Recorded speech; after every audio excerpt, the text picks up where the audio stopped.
morning, everyone. I hope everybody can hear fine. I have a tendency to mumble without this stuff on my face, so I hope I can project through it pretty well. With that, at this point in time, we'd like to have a call for the adopting of the agenda. So moved. Raise your hand. Second. All those in favor say aye. All those in, or aye, or raise your hand, or do whatever you gotta do. Okay. Gary says aye.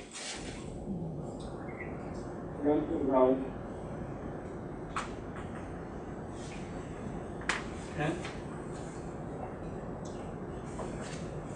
This is an opportunity for the public to comment on any public matter that's not in the agenda of the meeting. Oh, I'm sorry. We'll back up on that. I'm not doing a very good job, Carrie. You're doing great. At this point in time, we need to adopt the minutes from the last meeting. Has everybody had a chance to look at those?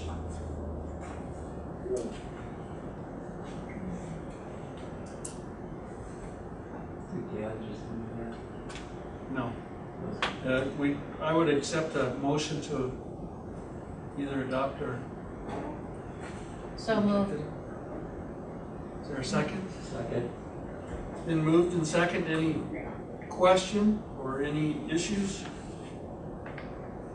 Hearing none. All those in favor, please say aye. Aye. Aye. Gary says aye. And the chair says aye. Now we'll get to the public comment.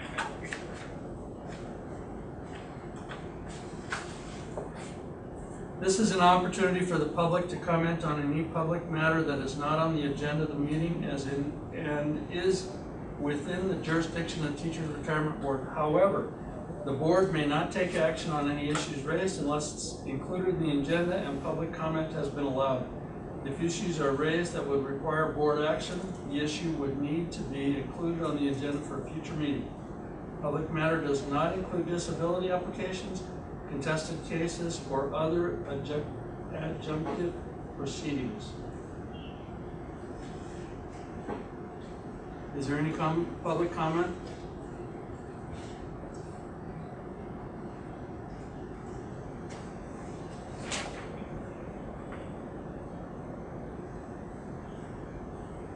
One more call. Is there any public comment? Hearing none, we'll move to the Executive Director's report. All right, well, thank you, Mr. Vice Chair. So I'm going to share my screen with the audience.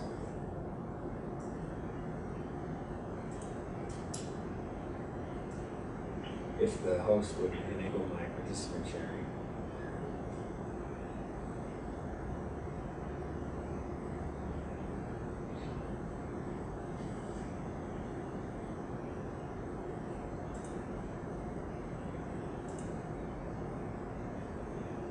Okay.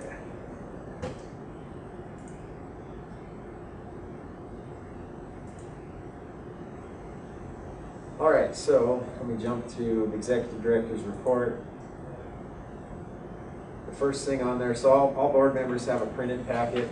If this is a little bit too small to read, I can actually zoom in a little bit, but.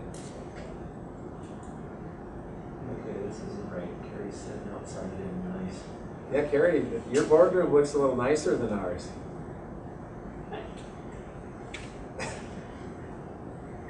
Sorry about that. Yeah, it's kind of tough being out here today. Okay, so we have a housekeeping bill that's actually relatively small in comparison to what we typically bring forward to the legislature. There's not a lot of cleanup at this time that needs to be done to our statutes, so we have three things I listed here. We have a small change in definitions to make sure that we statutorily close the loophole on cash in lieu of a benefit. conversion of a fringe benefit to cash is not really an issue for us. I mean, that's legal, that's reportable as earned compensation, but conversion is different than having a choice. When it's converted, you don't have a choice. You get the cash at that point instead of the benefit. So I'll jump to that language that's in the bill. It's highlighted here in your board packet.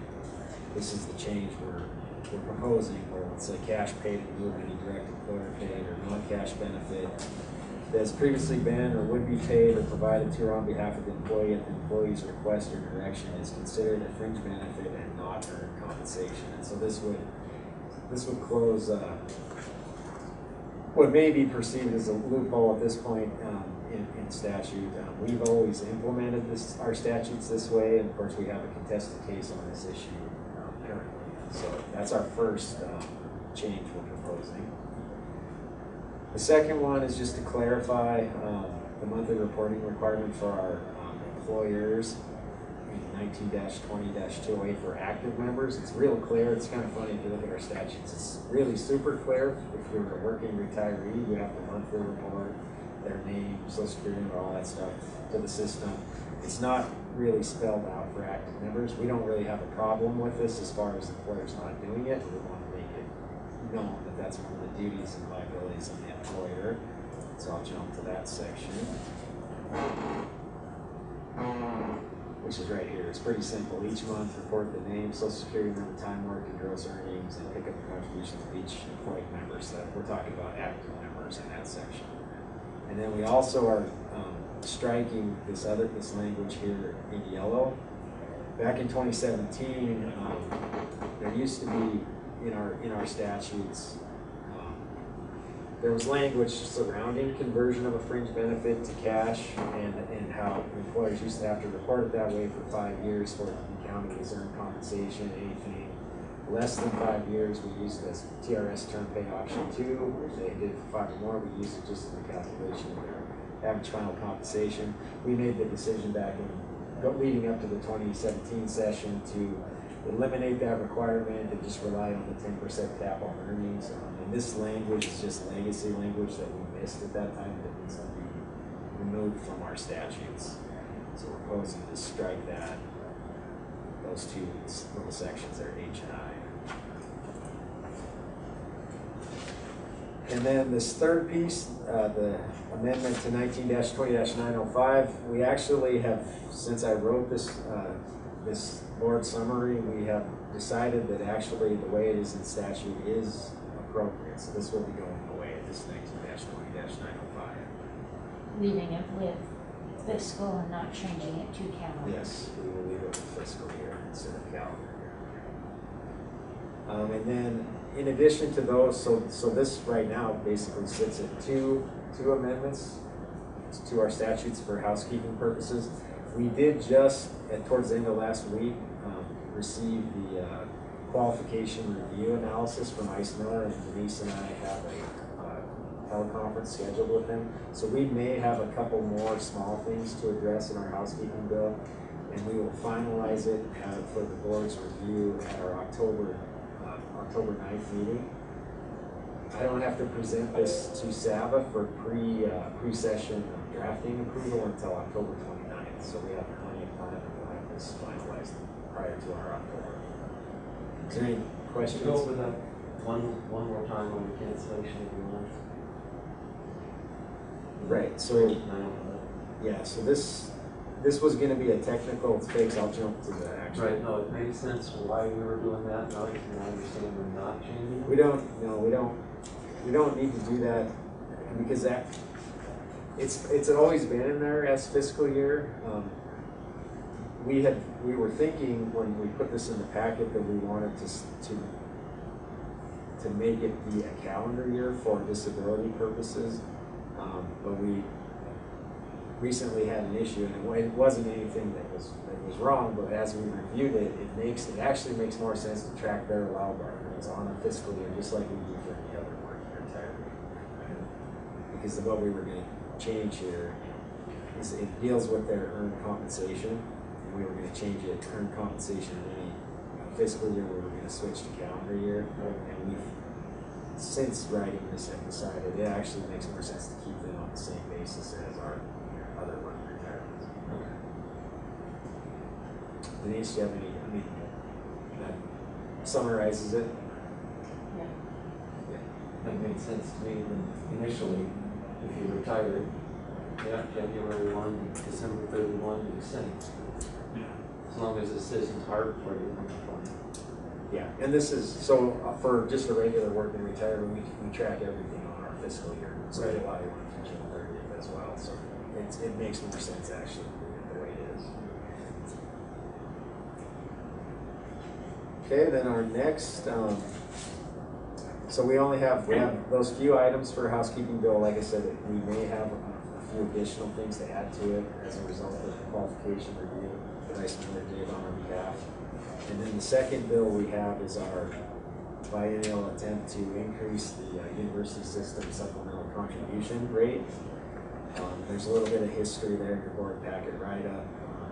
And the MUSRP originally was, and it still is administered by TIAA Craft, but it was established in 1987 as an optional plan. Employees of the university system have the choice between joining TIAA Craft, which is a defined contribution plan, or joining TRS when they were first hired. That changed, I believe, in 1993, and all new hires to the university system are required to be in the university system retirement plan, which is the DC plan.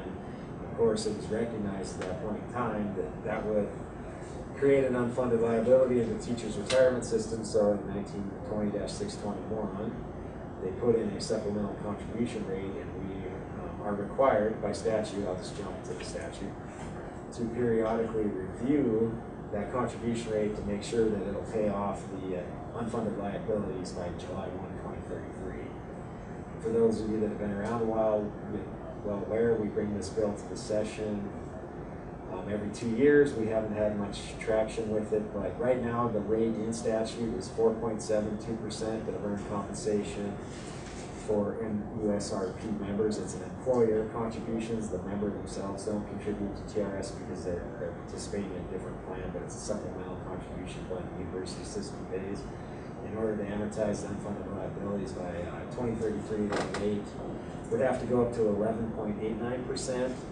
And now that number is highlighted, and it will change when we get the results of our July 1, 2020 actuarial valuation. So that 11.89 was the number back in July, as of the July 1, 2018 actuarial valuation.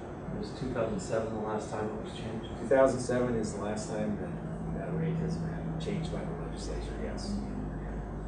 John, this is Dan. Would you expect that rate to go up even more when it's adjusted?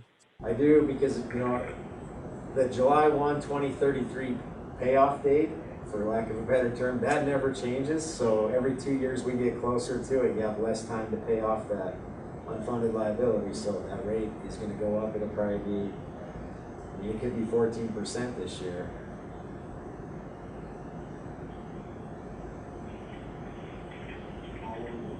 Any questions on either of the proposed legislation?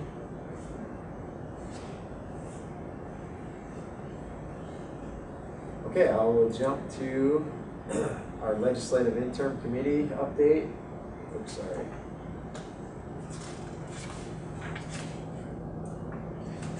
All right, so the interim committees have been meeting even throughout the COVID restrictions and pandemic. The LFC is actually scheduled to meet again on August 11th and 12th. And the pension, and they've asked our actuary, Kavanaugh McDonald, to join the meeting along with myself and Director Schwinden from Impera to discuss the stress testing that we had conducted by Kavanaugh McDonald, and the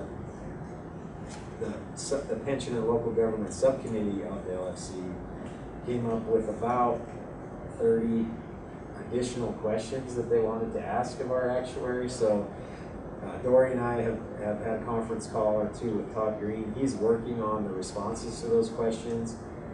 Some of those questions are going to require additional analysis. I mean, they're not things that you can answer without actually running the analysis. And so at this point, we've instructed Todd to determine or come up with an estimate of what it might cost to run that analysis, and then we can provide that information to the committee, and the committee can decide if they're willing to pay for that additional analysis. I think when they've had a chance to listen to Todd, they might recognize that, or they might be able to see that really you can kind of get there on your own. And the difference between 5% return for 20 years and 3% return for 20 years is it's going to be worse, right? So is it really worth paying for that, or should we be more focused on if they think that's really what's going to happen in the next 20 years, what will the solution be? So Todd is working on that, and then the second update there is the State Administration and Veteran Affairs Committee is scheduled to meet on September 1st and then again on October 29th.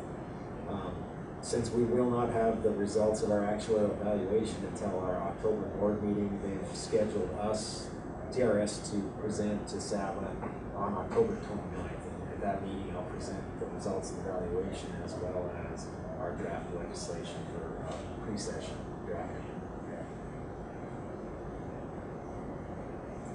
Any questions on either of those?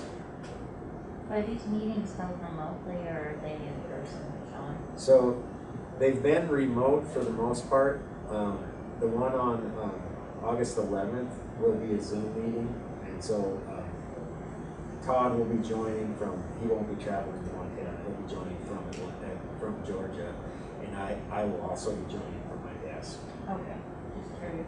Yep. But those are streamed. Yeah, they are live streamed on the website, so you can watch it. Yep. Any other questions on the interim committee update? Okay, seeing none. So a quick operations update. For those of you that are here in person today, I mean, you saw we have a few signs on our door that aren't typically there. As of today, we still remain closed to the public. However, if someone shows up at the door and knocks, we have masks available. We do let them in. We might get 1 or 2 people a week that show up at the door not aware that we're closed. But otherwise, we are able to meet with members, do all the things we normally would do here in person remotely. So our staff is still counseling members. We've been able to get through the heart of retirement season without any issue. We got everyone loaded to their first checks. Things are working well in that respect. We still have right now 17 of 21 staff members that are working their normal schedule remotely. That changed slightly last week. I offered allowing up to half of the staff to start working full days in the office if they were comfortable with that, or they could work even half days in the office if they were comfortable with that. And I only had 2 takers on that. They both are going to switch over to working half days, so we'll have 4 people here all day. We'll have 2 people half day, and then the remainder are primarily remote. They do come in for about an hour each day, staggered, and drop things off, pick things up so they can continue to do their work from home. In addition, obviously, we have a mask order, and there's a sign on our door that requires anyone that's age 5 or older to wear a mask at this workplace. If they're, we implement that at any time there's a meeting, which constitutes 2 or more people in the same room. There's a meeting, or if you're in a common area of the building, we're abiding by the governor's mask order. And then we have my second announcement under operations is that Joyce Love has announced she's going to retire on September 4th, 2020. Joyce is the TRS accountant. In the accounting department, you have Nolan, who's the fiscal and accounting manager, and then Joyce is the accountant, and then we had Christian Ward was in the accounting technician or accounting tech. Christian actually submitted a letter of interest. We did an internal process where we did interviews. We had a couple of people that applied for the position. Christian was chosen as Joyce's replacement, so he'll start in that role, and we're currently in the process of filling his position. So we promoted from within, from accounting tech to accountant. Now we have to fill the accounting tech position. Any questions on anything included in the executive director's report?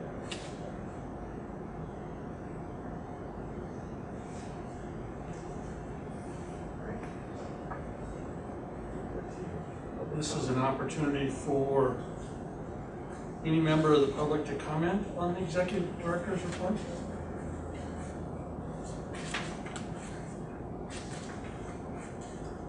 Hearing none, let's talk about administrative business, or the executive summary. Yeah, sorry. So I put this is a little bit different order than usual. Really the IT plan, the agency IT plan, it's really just for informational purposes, and I don't know if you had a chance to look at it in your packet. It's kind of a little hard to read in this format. This is a report that John dumped out of the system that ITSD uses to gather this information. Once they are finished with it, it actually turns into a really nice document, but that really nice document is not available at this time. So I did want to just show you, we have submitted our IT plan.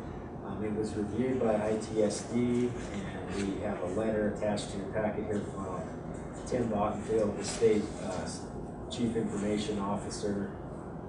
You can see here that they've reviewed everything that we submitted, and they have approved our plan. So if any of the board members have any questions about what the contents of our plan, which is laid out here, it's just kind of hard to read, we're happy to answer those. Otherwise, we'll move on.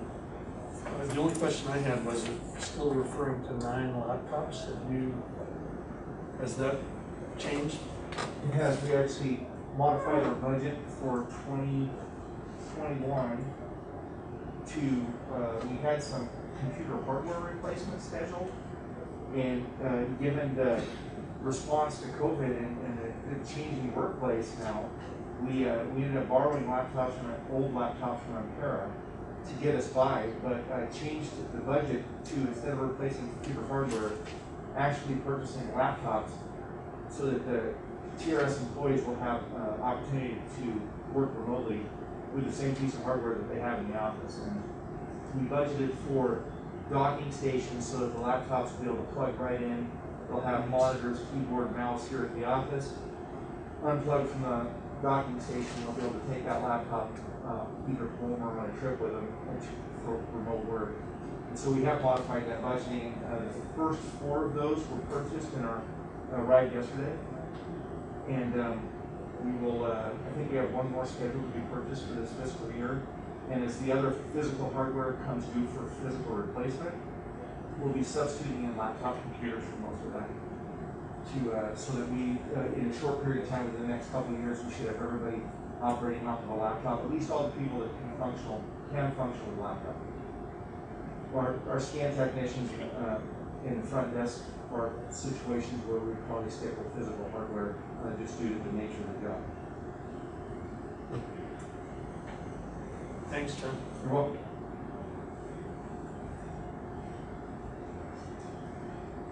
Okay, so I'll go ahead and unshare my screen.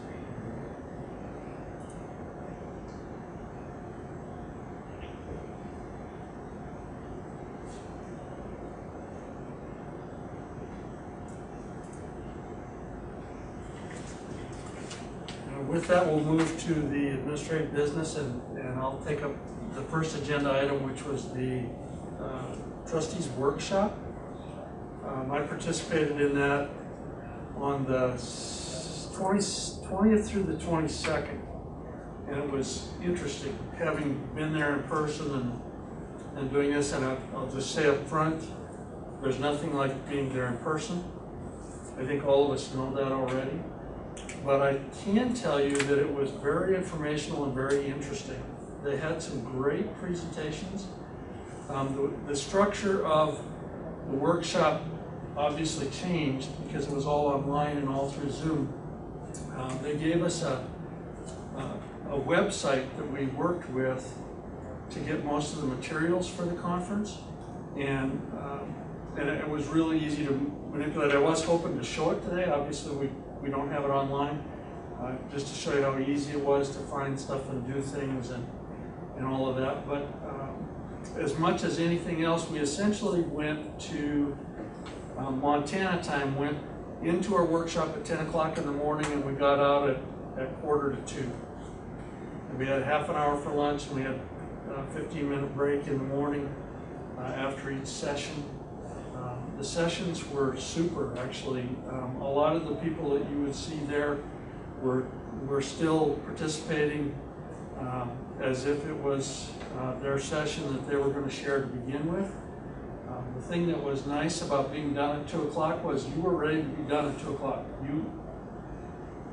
The visual part, the online part, the amount of focus that it takes to stay with that pretty much requires that you get done a little bit earlier. I don't know how many of you participated in any of this stuff, but I know in the summer or in the spring when we were going through the stay at home with school stuff, it was all day long for teachers.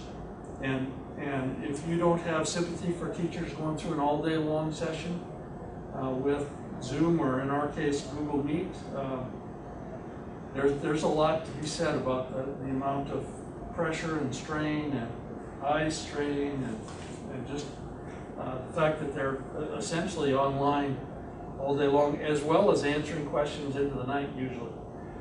So it was nice to have that shorter session. We actually talked about several things, obviously, that were pertinent to what's going on right now. We listened to a lady by the name of Betty Yee. You will hear more from this lady. She is the California State Controller. She's in charge of essentially all of the payroll, all for the state, all of the payroll for retirement. She's ultimately in charge of all of that. She's also a member of CalSTRS and CalPERS. And she actually loves her time doing that, but she is very well spoken. She talked about the challenges that they had this spring when things were going on. She talked really passionately about the challenges that she saw coming up. She did a great job of just explaining how important getting those checks out to the retirees are, how big of economic impact that is for keeping everybody online. Obviously, she's got a great staff. She's got 250,000 staff to help her do her job, but she is pretty powerful. 250,000. Well, actually 225, yeah, staff, because she's responsible for everything that goes on in the university system, everything that happens in the pensions, everything that happens in state government, everything. All of the financial people are under her control. That's a lot. Wow. Yeah, it's really impressive. So yeah, it's a big deal. We talked about the future of education. They had a panel on there that did a nice job of speaking to that. We actually got into some research that was done by Stanford University about the effectiveness of the online workplace for employees and employers, and obviously there's some real positives in that area. There's obviously real concerns with those people that are still parents and having kids at home, but they talked an awful lot about that. However, in the study, it wasn't full-blown every day at home. It was one day a week in the office. And so they talked a lot about that, and they really felt like that was a critical part to all of the other being positive. Was the fact that there was a day when people could do some online kinds of stuff in the office and could collaborate a little bit differently than you would do online alone. In that study, when employees were given the opportunity to stay at home or come to work, approximately 50% of them came back to work, just to get back out of the distractions of the things that go on at home. So that was interesting to hear. We also had a session on expecting the unexpected, developing new business models and ideas.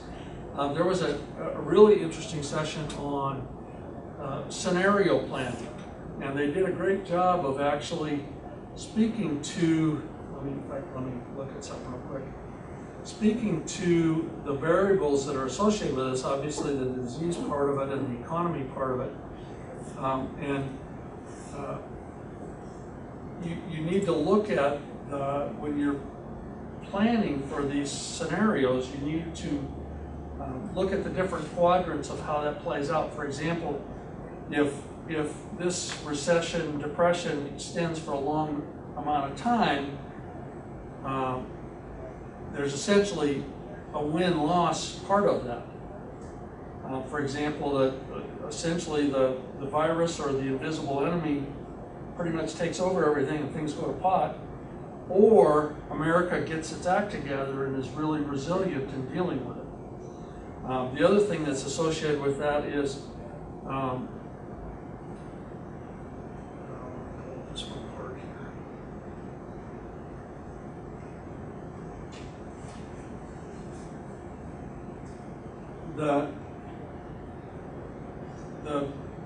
The type of recovery where people pull together or they don't pull together. So it's actually the people part of it. So you need to plan for all 4 of those sessions, and I participated in a session that talked about the resilient America, and it was really interesting. We had roughly 35 minutes to address about 25 different items associated with America coming together and being resilient and dealing with it, and how that affected the economy, how that affected how we managed the virus, how we affected retirement systems, all of that stuff. So it was really well done and really interesting. They gave us a ton of work to do to prepare for that, in addition to the regular stuff. But it was just a great workshop overall. I really felt lucky to have had an opportunity to go to that, so I'd like to thank the board for supporting that. Even though I'd much rather been there in person, it was still a very valuable learning session. So with that, Sean, investment report. Jeff, any questions I guess I should ask for before we move on? Okay, Jeff. All right, thank you. Last official meeting of the Board of Investments was June 8th and 9th. We've had a number of different Zoom interactions dealing with a variety of issues that we keep working through. One of the things that we've been doing lately is Board of Investments is the custodian for the CARES Act money that the state got.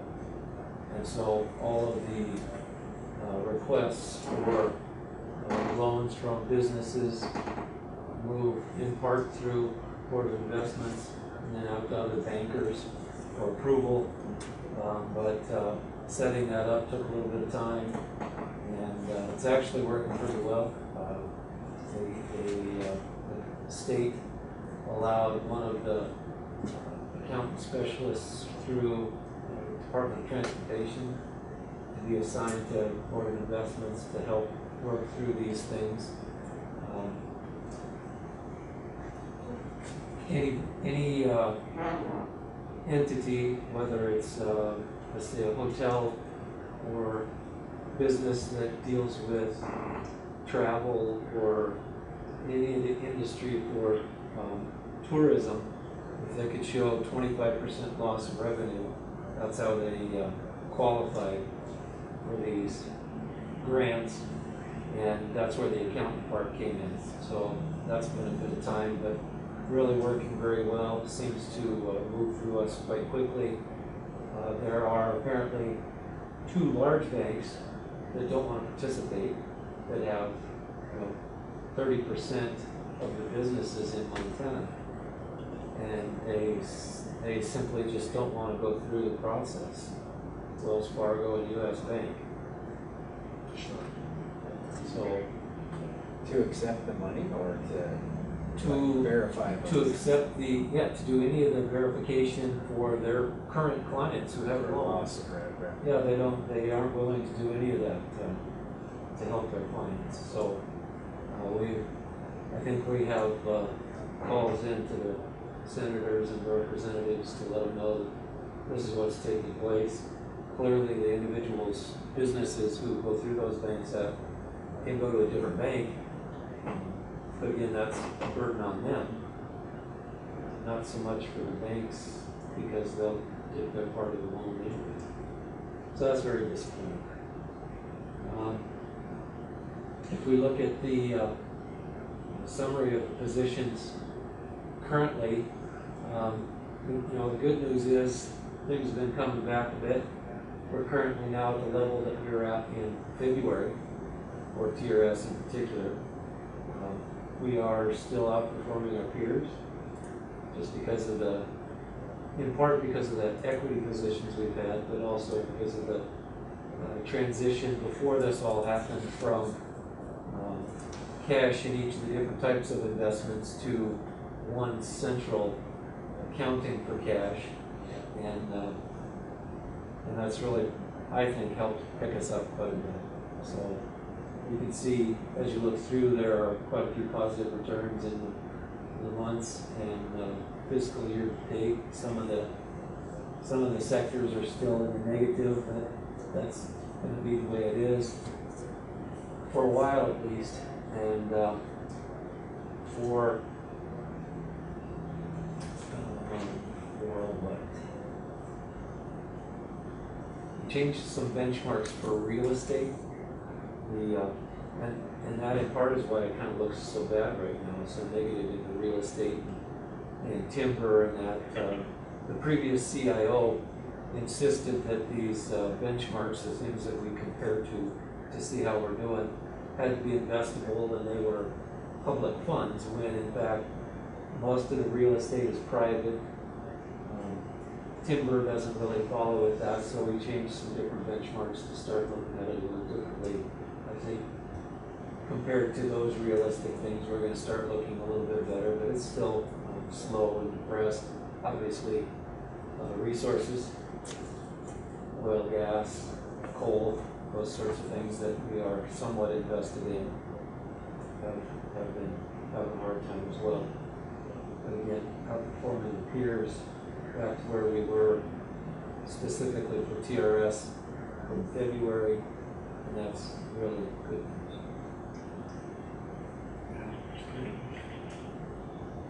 And that's my report. Thank you, Jeff. Jeff, I have one question. Was there any discussion about any shift in asset allocation strategy long-term in response to cultural shifts that COVID might create?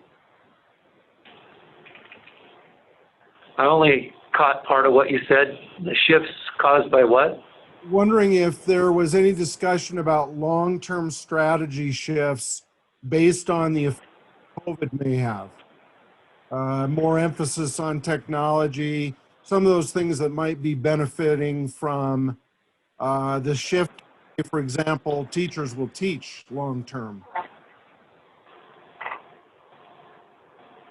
I'm not sure I understood what you're really saying. I'm only hearing half of you. Whether it's me, I don't know. Okay. I'm sorry.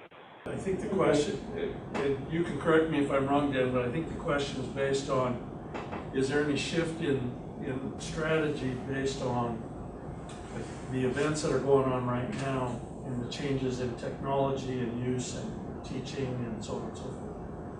Well, we haven't talked about teaching in particular as in investments, but looking at natural resources, of course, they're vetting things a little bit differently because there is a shift from oil and coal-based to renewable, and those are part of the vetting process when they look at different investments when it has to do with natural resources. Certainly more is going away from oil and gas. Most of the oil and gas things that we have are, a majority are downstream things, so it's not in the actual drilling, it's the production. And yeah, we have been certainly looking at other things like wind and solar, the exchange that I was talking about, carbon exchange that I was talking about last time is one that we've looked at as well. a lot of things have slowed in that respect because the due diligence, we aren't traveling to do on-site inspections of what's actually going on. People aren't coming into the offices either. So there hasn't been a huge change in where we're invested, but certainly discussions. Yes, thank you for that, Scott. That was helpful in clarifying my question. One follow-up question to that. Jeff, is there any discussion among the Board of Investment about what potential shifts in strategy might occur based on the results of the upcoming election? We have not talked politics at all. So usually our discussions are more long-term, more than 4 years. We specifically have not talked anything about politics and what happens if who wins.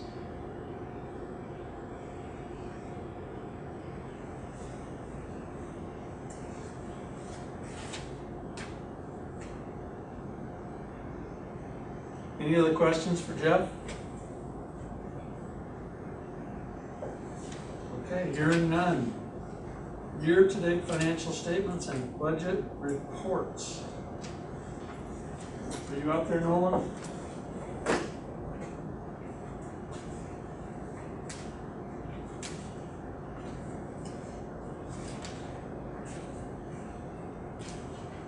So, Roland's on. who do we need? Is he on? Yeah. Looks like he's dialed in. Okay, now can everyone hear me? Yes, we can. Thank you, Nolan. Okay, I didn't realize you had to unmute on your phone and on the computer. Okay, so the financials that we are looking at, it looks like Sean is sharing the screen here. So the first one here is the consolidated balance sheet, and these are as of 6/30/2020, and then the comparison is 6/30/2019, obviously. So some of the major changes, obviously the total investments there, we're down about 50 million or so, and that obviously has to do with what Member Greenfield was just discussing. Our returns were they ended up being a little better than we thought they might be, but they still were not enough to cover our benefit payment. So that kind of you'll see that down there on the year-to-date income loss. So we were about 50 million, in the red.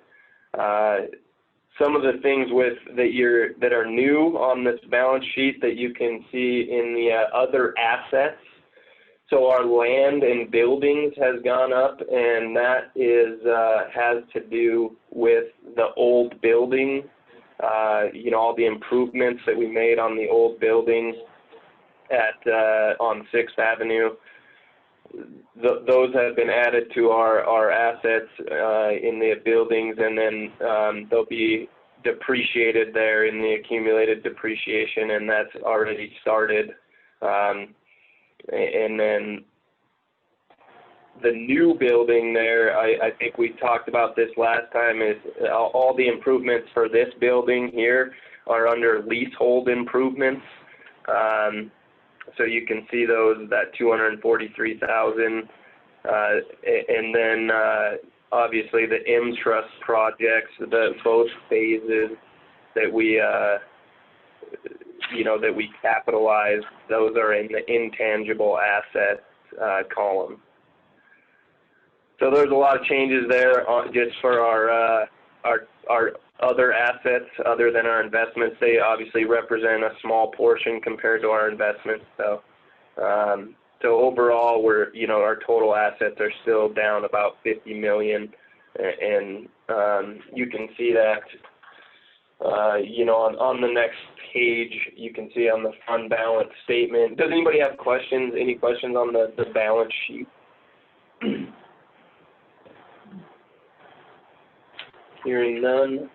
the fund balance statement, so that's where you can see our, total, the revenue over expenses. Last year we were in the black 71 million, and this year we're in the red about 52 million, just due to the investment returns. Yeah, is the majority of that. Obviously, our benefit payments, they go up, by roughly $15 to $20 million every year, and that's normal, and we know that's going to occur. So.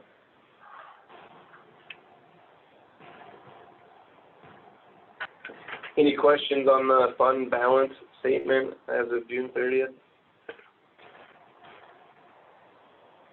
Moving on to the, investment revenues. So this is where you can see that our total, investment revenue is down pretty significantly from last year, but our administrative expenses, so basically all the expenses that are associated with our investment and our investments is a little less than last year, about a little over $3 million less than last year. So that's a good sign that those expenses are coming down.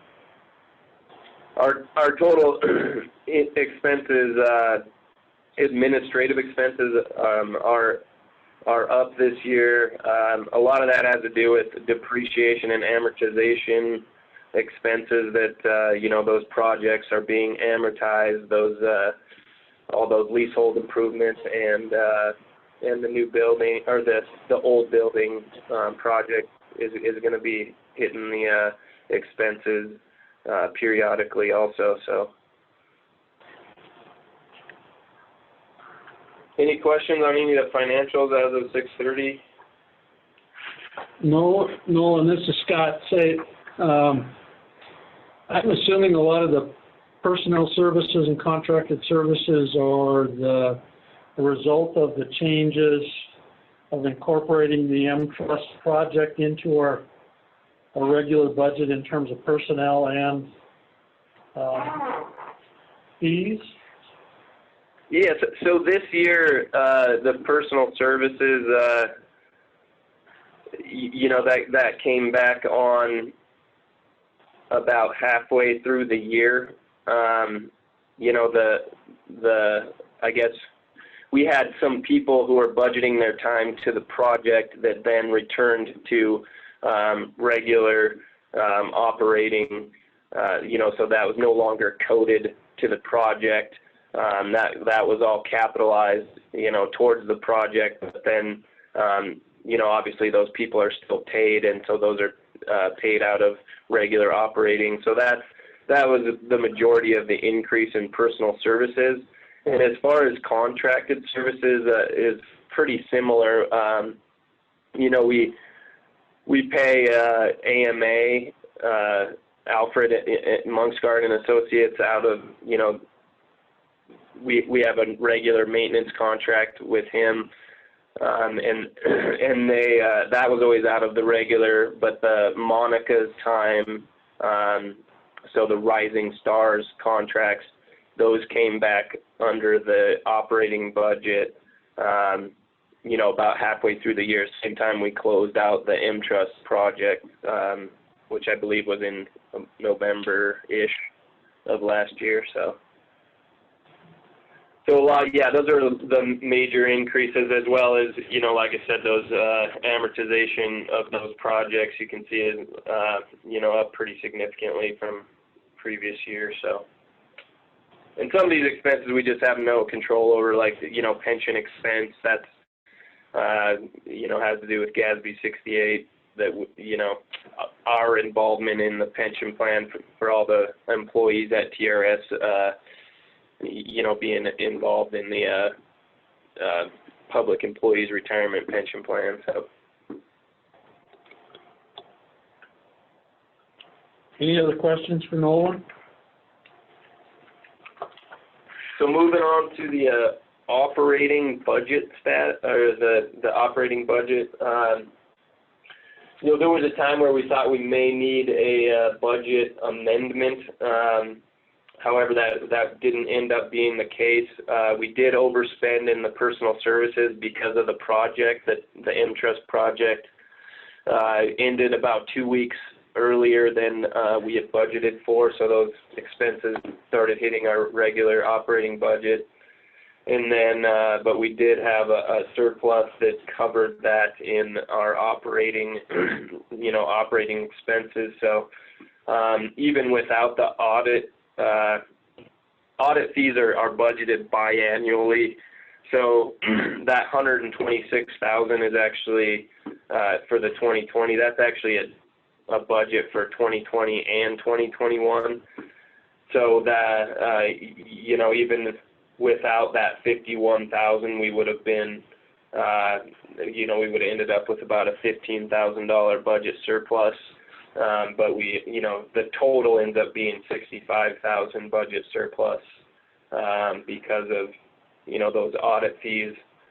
Basically, what that means is the audit, legislative audit committee will only be allowed to charge us the $51,900 next year, because that's the max that they can, you know, that they can charge us in a 2-year period.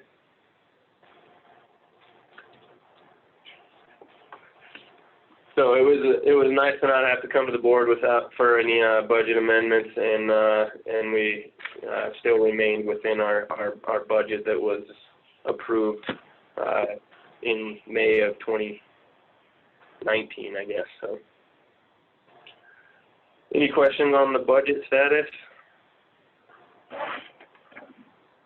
And the next page is just one of our biggest expenditure categories. It's our contracted services, and you can see there in the IT, consulting and professional services, it's the 62136 line.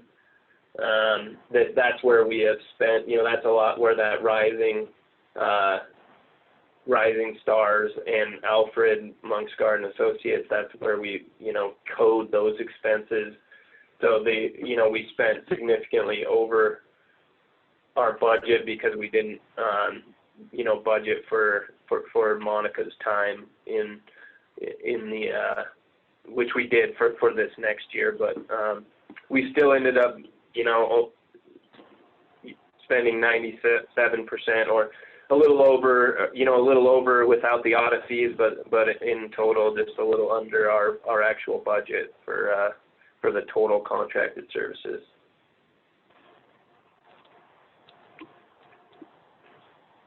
And that's really, unless there's any other questions on the budget or financials, there was no delinquent agencies. We did get all of our June reports in from every school and employer with TRS, so that's always a good sign. Things get a little bit of a time crunch there towards the middle of July, hoping, you know, trying to get all those reports in for June, and we were able to contact everyone with, and I think we've done a really good job of being able to communicate with our employers, and Darla Fitzpatrick has been a big part of that.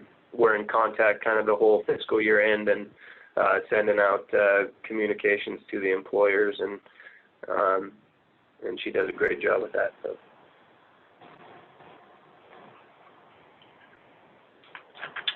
And that's all I have. Thank you for everything, Nolan. Thank you. Moving to the next item, the 2020 tentative meeting dates. As per your agenda, the next times that we've tentatively scheduled are October 9th and December 4th. Are those still workable dates for everybody?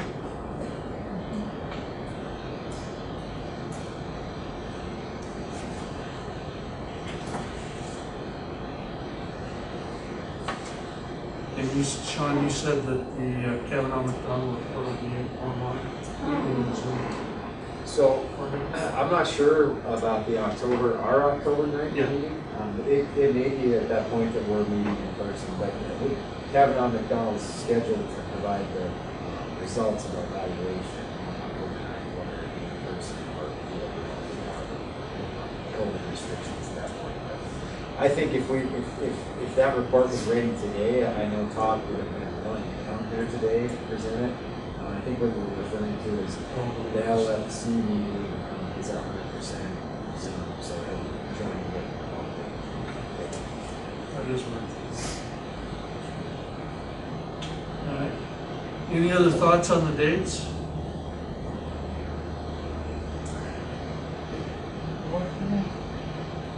Hearing none, then this is an opportunity for any member of the public to comment on this administrative business of the board.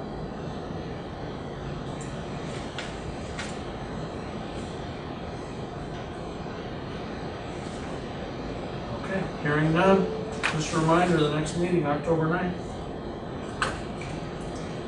Funding and benefits policy review.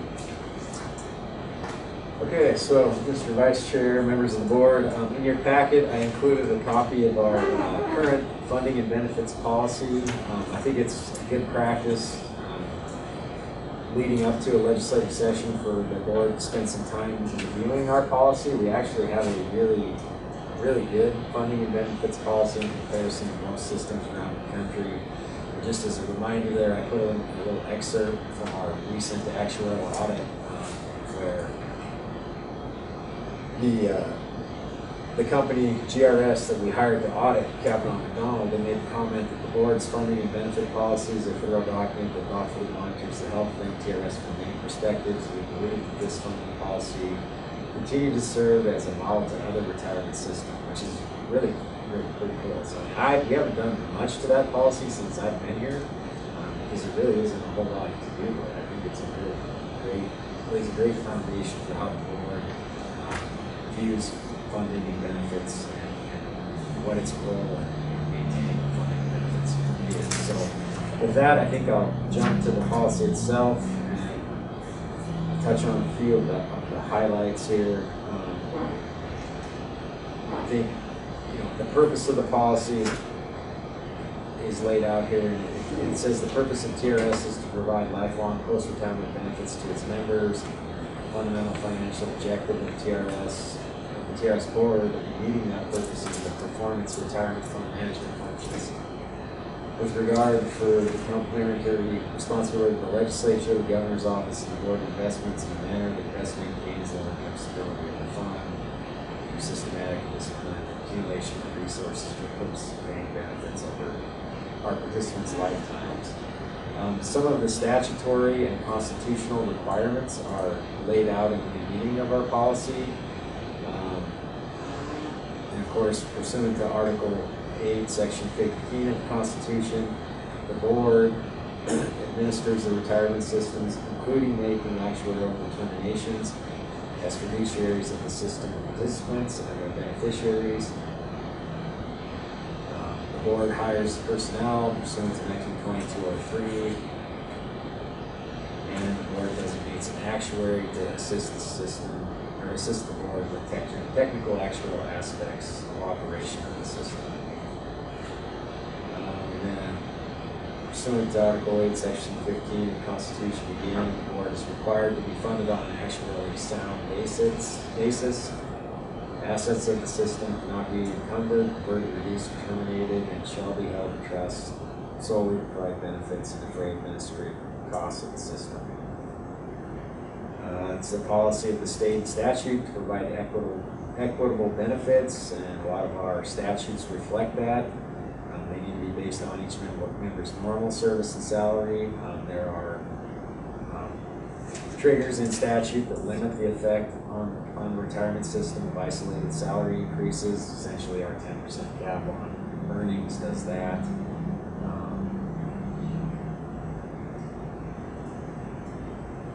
Of course, board members and the board are trustees of all the money collected for the retirement system, and the board shall provide for the financial administration of the money as required under the Constitution and 1925-01. The board is required to keep the data necessary for actuarial valuations of the system. So another constitutional requirement here in number 6, pursuant to Article 8, Section 13, the funds of TRS are invested solely at the discretion of the Board of Investments, which is required to act in accordance with the prudent expert principle. And of course, TRS's input is on the Board of Investments because one of our board members currently, Jeff Greenfield, sits on the Board of Investments. So we have some say in what BOI does, investment-wise, in that respect, but they are solely responsible for investing TRS funds. Let's see.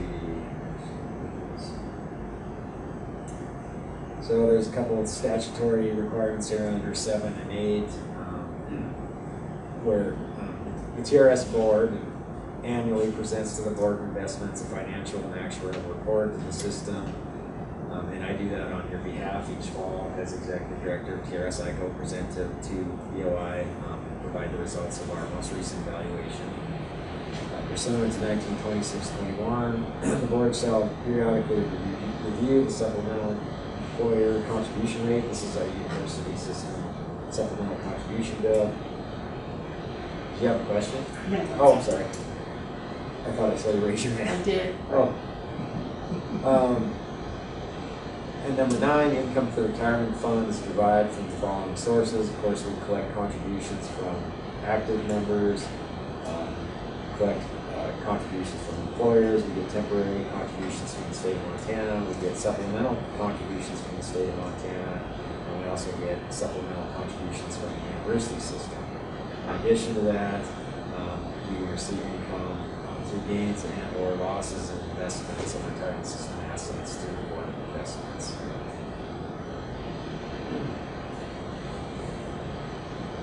Okay, so some more on contributions. I want to kind of jump down and spend a little bit more time, even potentially discussion with the board when we get into the second half of our policy. It talks about our hiring the actuary, all the various things the actuary will do for TRS. Talks about our actuarial methods, entry age, normal cost method, etc. Related to the valuations. We spend quite a bit of time with that each year, going through our annual valuations as well as experience studies, as well as actuarial audits. I think the board's pretty comfortable with our duties and the functions related to the actuary. At least every 4 years, we conduct an experience study. At least once every 5 years, we conduct an audit. We have a third-party actuary audit our contract actuary. What I want to talk about here is down in, so the audit is here under F.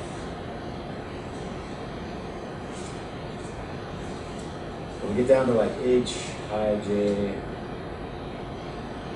and towards the end, the last page of the policy, we start to look at what are the things the board needs to look at related to funding of the system, and or what is the board, how should the board consider legislation that is offered by others, not the board's legislation, or how we do react to legislation brought to the legislature from somewhere else. So I think we'll review a little bit slower, starting with H here.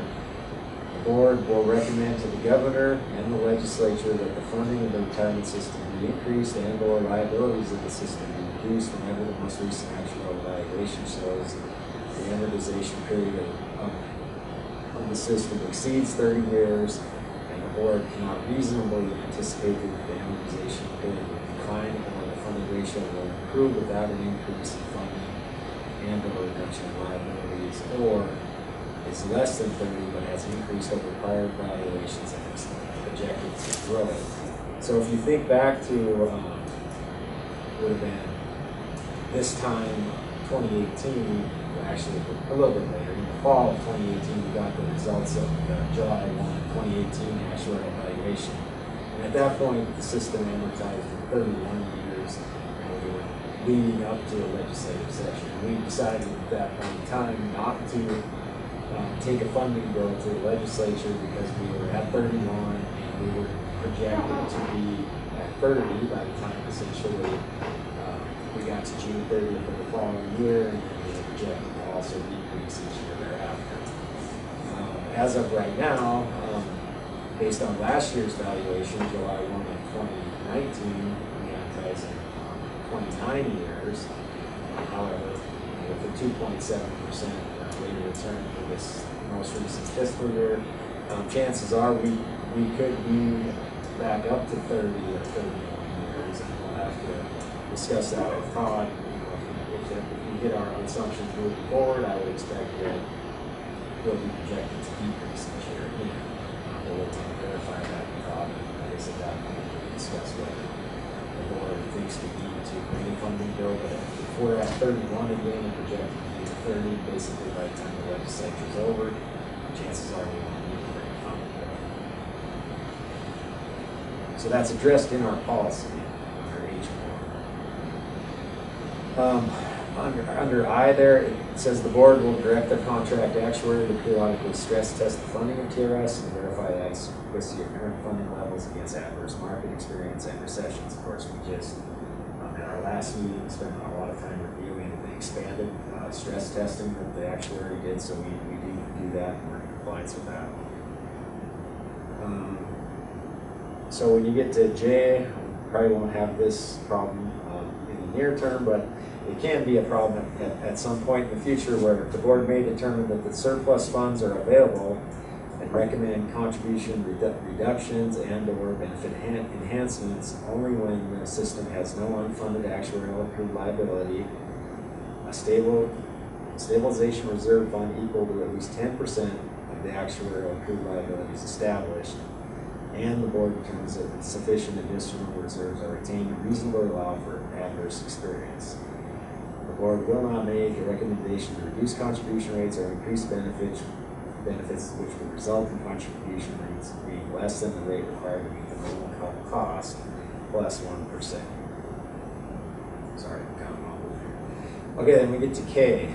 Pursuant to 19-2102, benefit enhancements should provide equitable retirement benefits to members of TRS based on each member's normal service and salary, limit the effect on the retirement system of isolated salary increases received by a member, including but not limited to end of career promotions or one-time salary enhancements during the member's last years of employment, so salary spiking, and be equitably allocated among active members and retirees with consideration for intergenerational equity.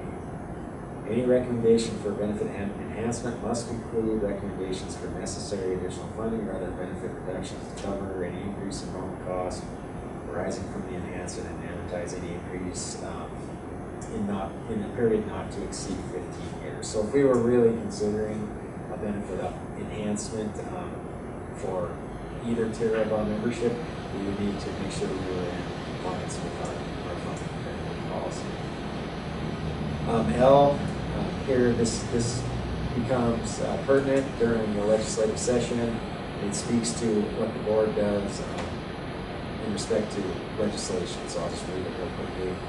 The board will determine its position with respect to supporting or opposing legislation on a case-by-case basis, and will apply this policy, actuarial funding standards, and other industry standard information and resources that it finds persuasive as decision guides. The board may not support legislation to enhance benefits or reduce contributions if the funded ratio is less than 90%, the amortization period is greater than 15 years, or the GABA then being paid is less than 1.5%, or the actuarial assessment of the proposed legislation indicates the GABA will have to be reduced by 1.5% due to benefit enhancement or contribution reduction. So, I guess as I said at the beginning, I think our board, our policy on funding and benefits is actually very thorough, and I think it provides a real good set of guidelines for the board as we move through a legislative session or leading up to a legislative session.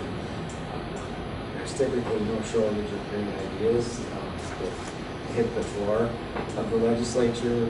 But this board helps us, I think, in a lot of respects, determine what our position should be and kind of guides what our testimony on that legislation.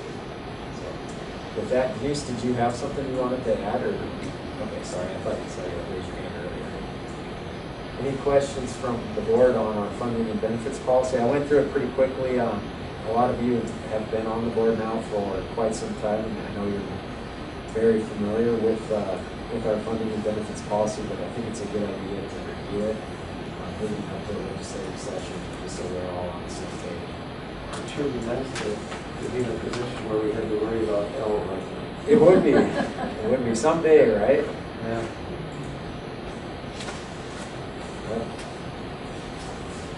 Okay, with that, Mr. Vice Chair, that is all I have on the funding and benefits policy. If there's no other questions from the audience.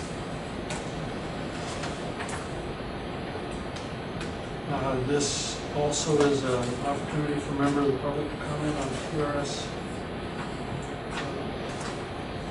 funding and benefits policy. Are there any comments out there?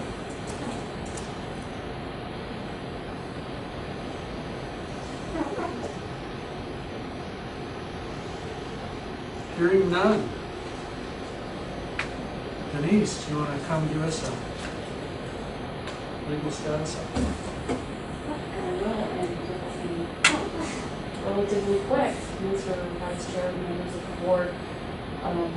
At this point, we have 2 contested case matters pending. I believe you've all recently been notified by Michael Hoffman of a proposed order in the Payne matter.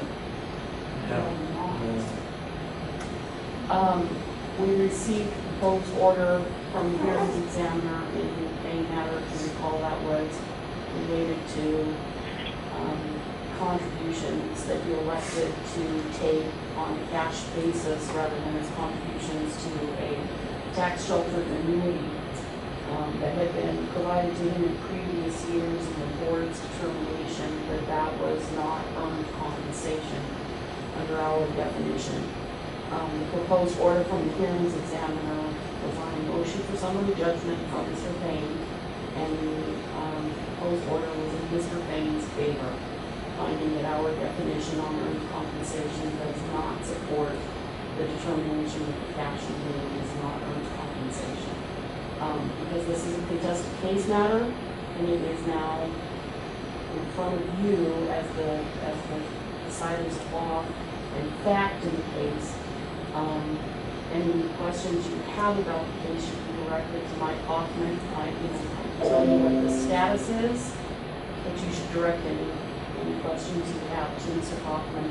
I will prompt him again. I will email him and indicate that you have not received notice yet of that proposed order, which is coming from him. He has your personal emails. He was going to let you know that you needed to look at your state emails. I think he requested that you give your personal email addresses to him. So I will leave it at that at this point, but you should be seeing that soon. He will also advise you what the next steps in the process are. So of course, the other contested matter that we have is the Ed Zabrocki matter. It's been through a full contested case hearing. Was taken to District Court here in Helena on a petition for judicial review. The District Court issued its order in TRS's favor. Mr. Zabrocki appealed to the Montana Supreme Court. The current status of that is, in a case like this that goes to the Montana Supreme Court, is subject to mandatory mediation under the appellate rules of procedure. A mediator has been appointed. We have 75 days from the filing of the notice of appeal to conclude the mediation process. So the logistical requirements to set up the mediation and that sort of thing are underway, as well as the 2 parties briefing. Briefing is not exactly right. We have to provide pre-mediation statements to the mediator about our positions in the case, the issues that are to be resolved on appeal, etc. So that's underway, and we will later have additional conversation about the board's new Asian position. But unless you have other questions at this point, that's the legal stats update. Thank you. Thank you, Denise. And, or just want to stick with it, Brady? Bring up the board. If you want to, let's see what our head schedule for Darla is about. 15 minutes. We could probably have, if you wanted, we could have Darla do a communication update, and that would probably get us pretty close to the teams that can bring her. Okay, that would be good.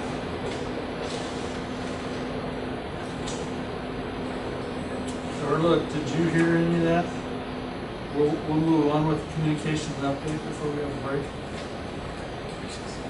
Oh, here we go. Sorry, you're still muted, it's not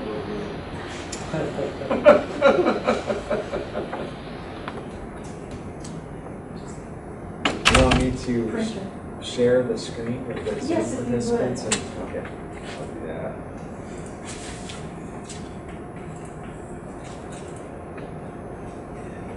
We'll start that active survey. Before you start, I found it totally unsurprising that the most comments were from the retirees at the end and what they would say to anybody coming up. Totally not a shock. So, Mr. Vice Chair, members of the board, I hope you enjoyed the summary, which is detailed enough, 77 pages long, I think it was. But that's not all the detail that we have available.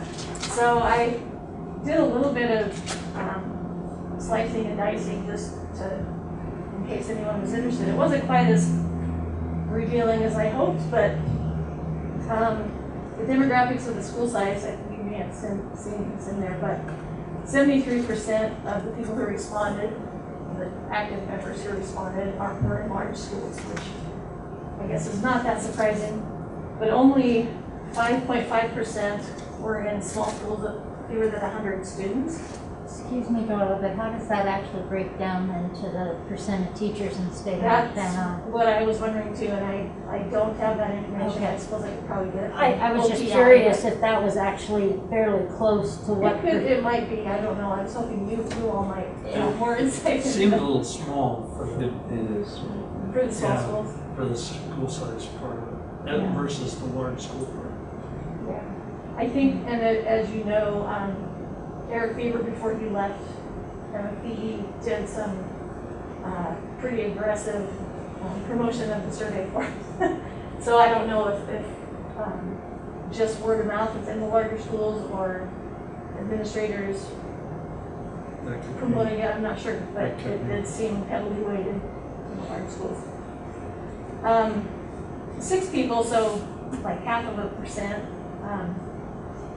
There was a choice that says I'm an active member, but I'm not currently teaching in a school setting. So there was just a few of those members in there.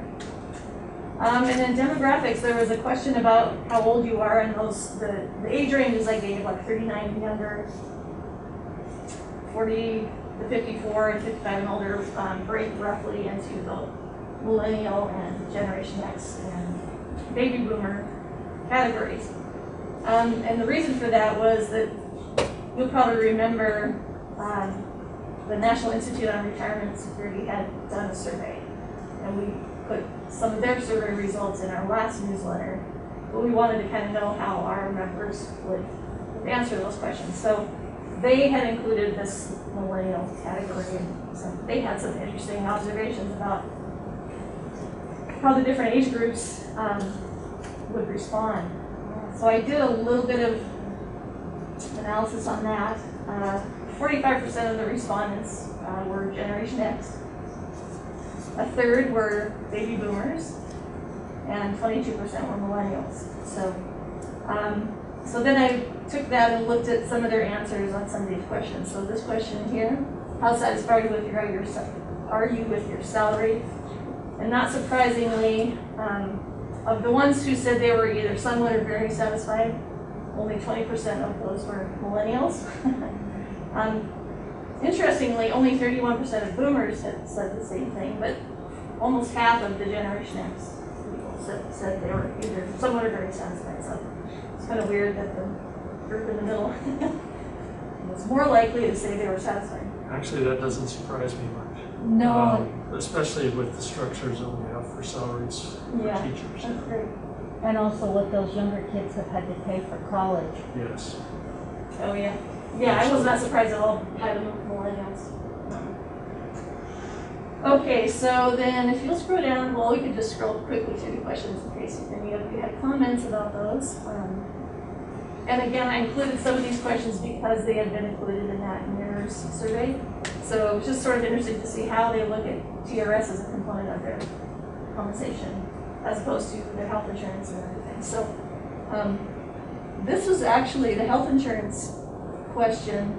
They were more positive than I expected. I used to work in health insurance, so I was a little bit impressed that they actually were as positive as they were. It just seems like that's a thing that people don't typically like. But your percent of bigger schools is carrying it, and bigger schools Yes. tend to have better health insurance. Yeah, absolutely. They look at there's some that is not offered, and a significant number that said very satisfied. So that part didn't surprise me, and I'm sure you're right that the size of the school factors into that quite a bit. Well, unfortunately, from my experience, somebody saying they're satisfied with their insurance means they don't have to pay a lot for the premium. Right. It has zero to do with the quality of Yeah. the health coverage. Until Nothing they need it. whatsoever. Mhm. Right, and all they base it on is how much they pay per month. Right. And if they're not sick, it's Right, it's just out of mind. crazy. Yeah, because they wouldn't be satisfied because they're paying $400 a month when they don't need it. As opposed to some places I have that are $1,200 to $1,400 a month. And when I was insurance, there was a surprising number of people who thought that they should get some sort of refund. Right. I Because didn't use it, they give it didn't back, use it, right? yeah, so. Okay, so let's see. Go ahead to the next one. Okay, so I think no one's surprised by this probably, that as far as those who are somewhat or very satisfied with TRS as a component, it's very positive. The next question, number 4, about the recruiting. This one, I sort of expected there to be a difference in how, by school size, although again, we don't have a lot of people represented from the small schools. But the ones who said yes, it helps recruit, it was the same, almost the same percentage, regardless of school size. As far as the age groups, the millennials were slightly more likely to say yes, which is interesting. Slightly interesting. Generation X, they were slightly more likely to say no, it doesn't help. So there was nothing really that stood out there, but when I looked at it by age group, some slightly interesting results there. Okay, go ahead to number 5. Now this one, of course, some of the comments, we had to include in other category because, there are quite a few people who are already eligible to retire, so the question it wasn't yes or no. So you probably saw some of those comments there. I wasn't planning to spend a lot of time on those unless, Sean, you can scroll down and if anyone had any comments or observations about some of that. Okay, so then go on to number 6. Confident about being financially secure. 19% of the millennials were very confident, whereas not even, a little less than 10% were not confident at all, so the two extremes there. 19% very confident for millennials. Gen Xers, 15% very confident. So their confidence dropped. Boomers were 23% very confident. Not as disparate as I would have thought. Well, it's all relative. Yeah, it's just the unknown, you know, no one, Yeah. there are a lot of people just took that middle category and said, I'm not sure. I would bet those in bigger school systems were more likely to say. Okay, number 7. Now this one, I worded this one in the active survey pretty narrowly. I wanted to know, I was kind of curious to know who participated in the plans offered there through the school. Not asking about other, you know, IRAs they might have somewhere else. Whereas in the retiree survey, we did ask, did you have other savings, no matter where it was. So, this one, millennials, 26% of them participate, 44% choose not to. And we worded it that way on purpose. I wanted to know, they know it's there, they just are choosing not to do it. Among the Gen Xers, 35% participate, 39% choose not to. And of the boomers, 41% choose not to. So it was 35% participation for both the Gen X and the boomers. Only 26% in the millennials category, which is not surprising, but really not bad either. Much higher percentage than you would see in general public. Yeah, Oh, yeah. totally agree. For sure. Okay, this one not surprising. Quite a few, you probably saw some of those comments about people saying, "Oh my gosh, I didn't know. Should I be worried about this?" Some of the comments seem to, and maybe it's from the retiree survey, but some people have the mistaken idea that it can't be changed. And I think they know it's in the Constitution, but what they might not realize is that it can be changed. So there were some comments that said, "Oh, they can't change it, it's in the Constitution." So, well, we can scoot on to the retiree one. That was just That was the size of the school, age range, yeah. so we have these Excel spreadsheets of all the answers by time, stamp, no names, of course. So that's how I, filtered on the answers and tried to look at who was in what age group. Okay, so with the retirees,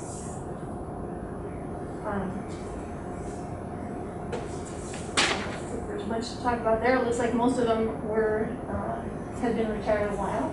Just a few were brand new recent retirees.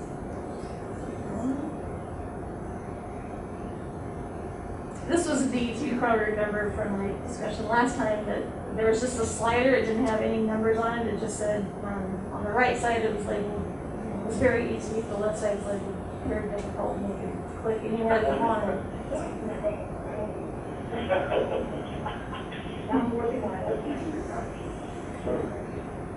Somebody needs to mute. You are muted. You are unmuted.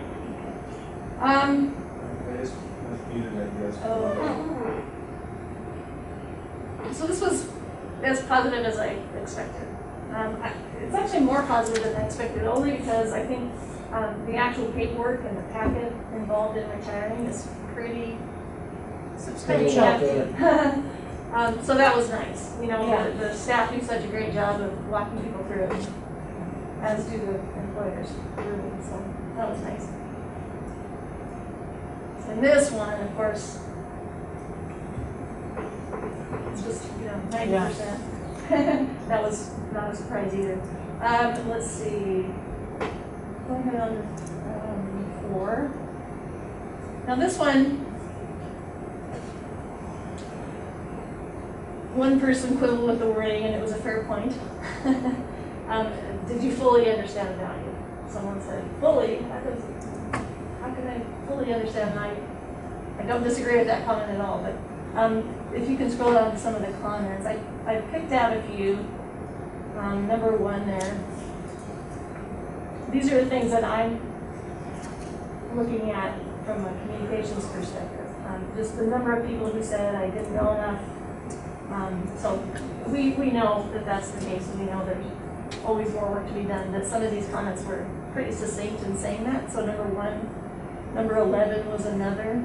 At the same time, though, regardless of how much information we put in front of these young teachers, they're focused on something else, Exactly, like yeah. surviving. Right, Yeah, right, and yeah. that first year, there is so much In thrown the first at them. 4 years. Right, Yeah. and that's why, excuse me, that's why I wanted to ask the retirees about what they remember.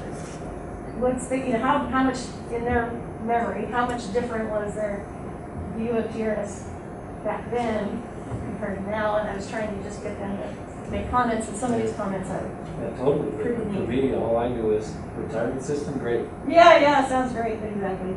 It's so Later far on, I away. learned 27 was another I wrote down. I mean, for a kid going in right out of college, retirement is farther away than they've been alive at this point. Exactly, yeah. It's like when you go to your 20-year high school reunion and you realize you've been out of school longer than you were alive at that time. no, this is a good comment, Yeah. because it really is essentially part of the conversation. Exactly. Because you're getting the contribution from your employer. Exactly, so I highlighted that one just because that gives me a good, idea of what we can say if we do one of those funds or animated videos, to try and make that point, and try and help the schools to help us make that point. Yeah, I think the schools can really help you in that regard. If they would make that a part of their initiation or I agree. their And induction process. some people said, I had a great administrator that explained it all, and others said, I heard nothing, which is, again, not surprising, it was just sort of interesting. If you can scroll down to 61.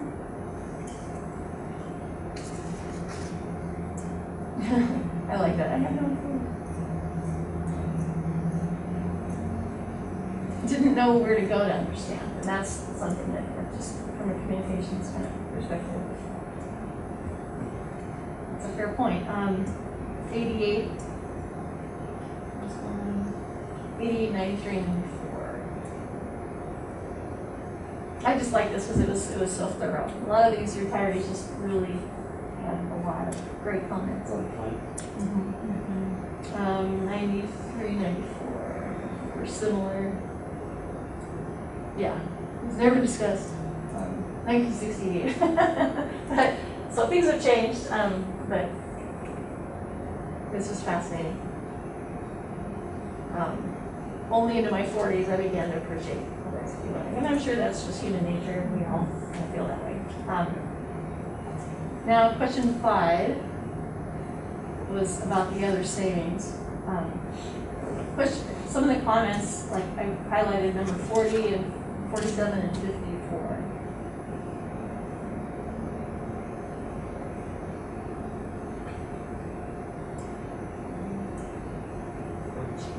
I wish someone had told me earlier that TRS would not be enough. So that's the whole, the three-legged stool and all that. And we're trying to make that point, and quite a few members have heard that, and it's mentioned more than once, that metaphor. 47, another area the districts need to embrace, about other savings. And then 54, I highlighted. That's great, but it's not enough.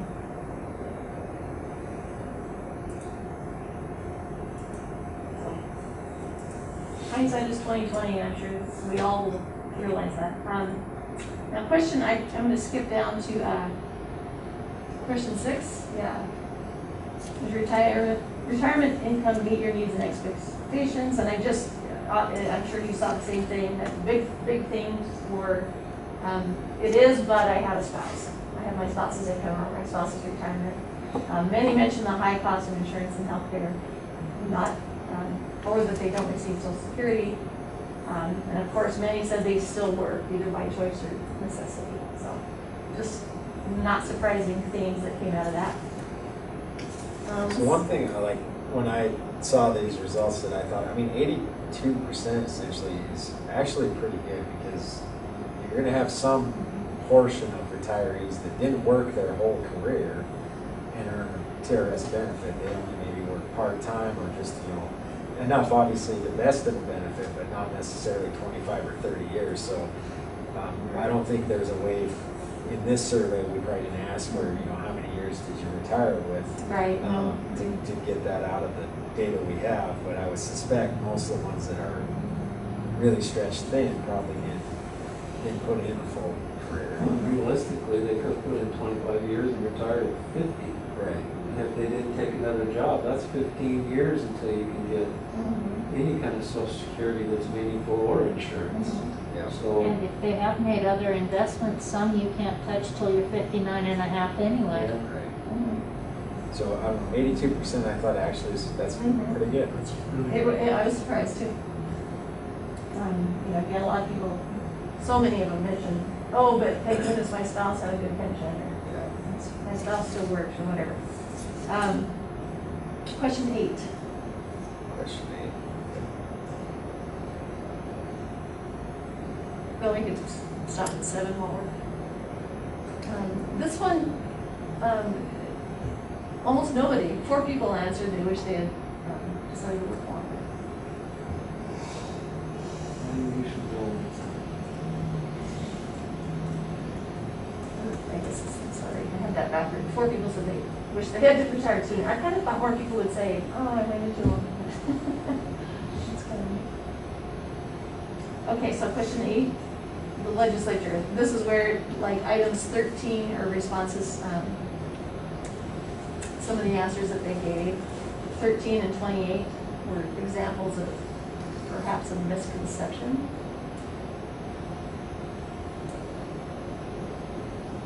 I mean, you'd think that if TRS is asking if you're worried about it, it would imply that it is possible for it to be changed. And, 28 was another, yeah, you can't change it. And then number 48 was an example of just some really good, succinct advice, I thought. Someone who's been around the block and has seen this come up before. 69 and 75 were a couple others.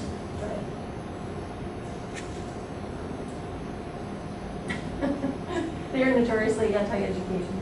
So there's a lot of really well-informed people out there. 75 was another, that long one. Really thoughtful, well-reasoned comments made here. And then, of course, question 9 was where we said, what advice would you give?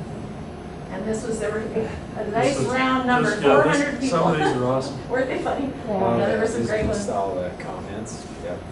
And I didn't pick any out of here specifically, I know you've read them. Some said that a lot of the themes were saving extra money, say, you saw that one a lot. Getting politically involved, getting involved in union, learning about TRS, I mean, just common things. Understanding the true cost of healthcare and health insurance. Those are just themes that I'm sure you saw, just repeated over and over. I don't. Yeah. Right. My mask has a little cookie thing in the back, but it keeps falling off, so, yeah. Okay, so unless you guys have more comments about that, we can just skip on to the newsletter if you want. I did like the way you incorporated some of the comments. No, I was hoping to get your feedback because that was, it was really hard to do. I don't know why I struggled with that so much. It's always hard to just fit several topics into what's essentially a 3-page newsletter. The cover, of course, is just a cover. And I don't see the yellow highlights on this that were on the online version. Does that mean those things were filled in? Nope. There's only one remaining about staffing that you probably don't have, unless we fix. Yeah, there's only one. Yeah, we don't. There's a couple things we haven't. Right, yeah, and like what it costs to publish it still isn't. Oh, that gets filled. We don't have the bid yet, so we Okay. can't fill that. Right. Yeah. So we go back up here. Yeah, I'm waiting for State Print Mail to give me the cost estimate. They usually fill that in for us. Okay. That didn't go well last time. No, that was an issue last time around. Yes, I'm going to, they had a final, it's an estimate and then a final cost, and they put the final cost but didn't divide it out. So the numbers didn't match and I didn't catch it, so we're gonna fix that this time. If there's any feedback on any of this, please just let me know. I figured with the weirdness of COVID situation, we had to say something about that, so. Yeah, for sure. And then we did get a few calls, especially in, say, April, when the market was really, tanking. People worried if their benefit was going to be adjusted, knowing that they were invested in the stock market. So Darla put this section in here about, does the stock market affect your TRS benefit? Of course, the short answer is no, not immediately, for sure, and hopefully never. I even got a call that through the phone tree ended up getting to mine, and it's forwarded to my cell phone, so I was just working at home and I get this phone call, and it was a teacher in Poplar, I believe, who had come to teaching late in life, and just really worried and wanted to know if she I'm sure as some people do, she thought she's been paying all this money into TRS and it's going to vanish. And so I talked her off the ledge. I gave her Sean's number to call. I don't know, did you ever get a call from anyone from Poplar? I get calls from people from Poplar. I don't remember specifically. She probably would have mentioned that she had already talked to somebody, but I think she felt better afterwards that this is not like your IRA, or if you're seeing your fidelity statement is showing a huge drop. It's not the same. It's right. But it was kind of probably representative of some of the concerns out there. She was a nice lady. We had a nice chat about all kinds of things. And, so The only comment I had with regard to the survey information that's in there, I don't think you can add anything in our Horizons newsletter about the threat part, either through the Constitution or through legislative action. But I think it would behoove us to share that with MFT. yeah, Diane has the whole set of responses. Because they can certainly get that information out there that, hey, some of you are under the assumption that this is not possible, and it is possible. That's true, yeah. I wondered, when that came up, I was wondering, are they, maybe they're Montana history teachers and they're familiar with the wording of the Constitution, but I thought it seems more likely that they would have maybe heard that or misheard that from someone. They heard that it's in the Constitution, and so they mistakenly thought. Somebody who really thought they knew what they were talking about. Yeah. So it's either a misunderstanding or just someone out there maybe sharing that message not quite correctly, but you're right, that's a good challenge for that. So I tried to take some of the results and put some sort of narrative together, and then at the bottom of this page is where I just pulled out 5 comments. And I tried to hit on let the retirees speak for us as far as be active, get politically involved, all that stuff. So is the entire survey and results available on our website? it's not. I wanted to have it sort of summarized here first, but we certainly can. I could either put those the summaries you saw with the pie charts, but the full data, those, as you saw, had all the comments. Some of the comments I don't know if I'm being personally 100% comfortable sharing some of those. Some of them are a little, Right. I don't know. Had an edge. Right. Yeah, one person mentioned almost being sexually harassed by a student. It's just some things that I even though there's no names attached to them, I just was maybe a little. So I wasn't. I'm not sure what to do with that, but I do plan to have a web page where the results are summaries and some of Like all the bar All the charts. infographics, Yeah, right. Yeah.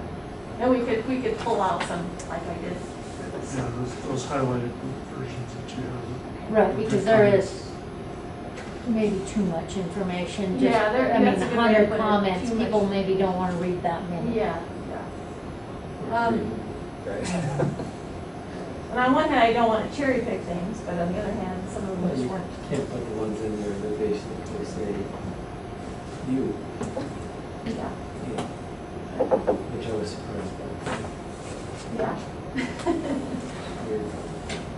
So, you know, we always hit on my TRS. Remember, you can go out here and do this. And I actually corrected. I said if you're an active vested member, you can do these things. I should just say active member. So I've already corrected that on my next draft. I've put in a little blurb about Christian already. So other than that cost thing, it's pretty much ready to go unless anyone has any comments or likes or dislikes. I thought it was really, that Darla did a really nice job with it. You know, obviously at this point in time, we don't have any new evaluation results to share. We don't know exactly where we're going to be for sure, but having this section on just generally, does the stock market affect my account balance or eventually my retirement benefit? I think it's a good idea because it's in the back of a lot of folks, a lot of our members' heads for sure. And certainly we didn't come through this pandemic unscathed. I mean, we lost quite a bit of money, or quite a bit of return. We were looking at having a double-digit return in January, February. By the time we got to the end of April, it was double-digit negative return. And so to get back to 2.7 was good. Yeah. I thought it was Very good. Well, in the long term, it could affect how much, what percentage their contribution is. right. Yeah, absolutely. Okay. There's no other questions or? I think I reviewed everybody's name and position and where you live now, and everything should be up to date. Thanks for all that work, Darla. That was great. Great, thank you. Absolutely. Very interesting. Thanks. All right, and at this time, we can take a break. Public comment. Oh, I'm sorry. Any public comment on the communications report update?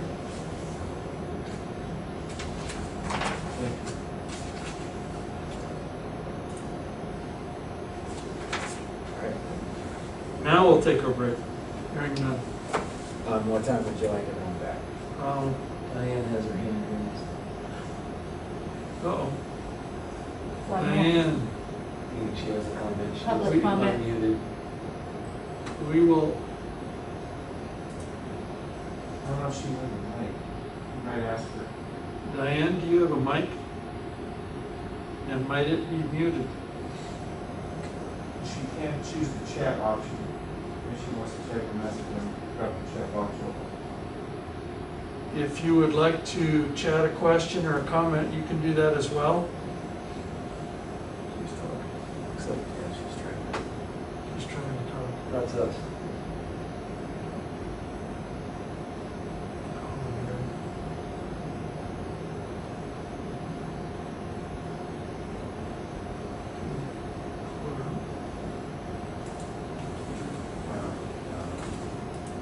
John has control. I don't.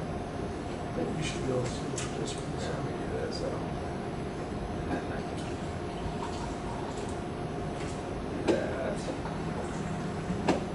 Diane Fladmo. Right here. So does she still have her hand up, John? I think she took it down. Okay. Okay, so what time do we have? We can add that. I'm gonna stop recording. 10:40 sounds good. Perfect. All right, perfect. John, do you want to try to chat with her and see if there's something she wants to say when we get back? I just did, thanks. Okay, we will reopen the meeting and we will allow for public comment in relation to the communications update. Are you out there, Diane? I am. Can you hear me? We can, thank you. Thank you. I would like to offer my thanks to TRS and the board for all the work that you do to inform members. And I appreciate your allowing MFPE to participate in those efforts. And I thought the survey was very telling, and it shows what further work we have to do. And I know that TRS has been so willing to work in the past. I think there are several messages we can jointly learn. I'm going to do a little low-tech screen sharing for a moment. And I think it's going to be hard for you. I'm showing you the hot off the press LFD chart of the week. Now Just that, a second, Diane. We're not seeing it yet, Diane. yeah, I'm just holding it up over my face. So Oh, you don't need to read so closely. Oh, there we are. Okay. But it is the new LFD chart of the week, which is one of the stress tests from Pew, figure 1. A stress test examines economic scenarios. And the bottom line is, without changes in policy, a downturn could bring financial distress. So one only has to wonder where our members get information about potential catastrophe for our pension plans.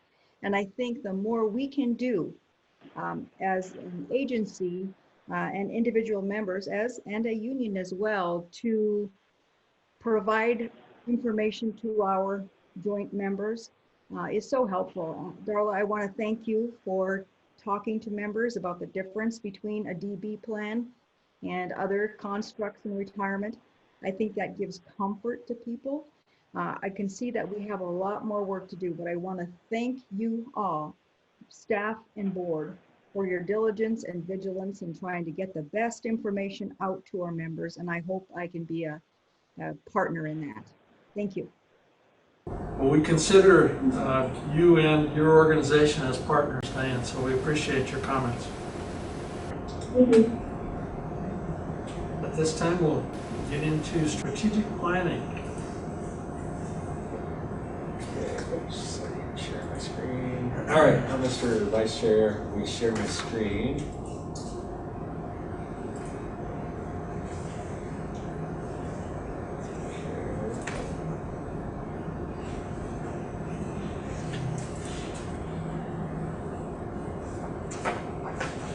Okay, so I have on the screen here Section 8 of the board packet, which deals with long-range planning.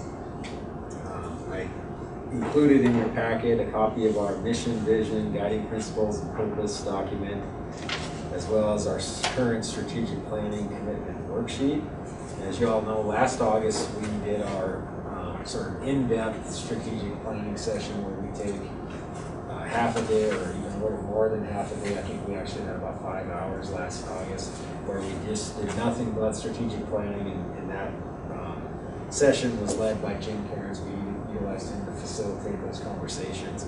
And out of that, we come up with some updates to our strategic plan as well as our strategic planning commitment worksheet. And of course, the commitment worksheet is what we use to keep track of all of our strategic plans or projects, really they kind of end up being projects, and keeps track of where we're at with regard to the timeline we have set for them. Have we accomplished what we wanted to? Have we not?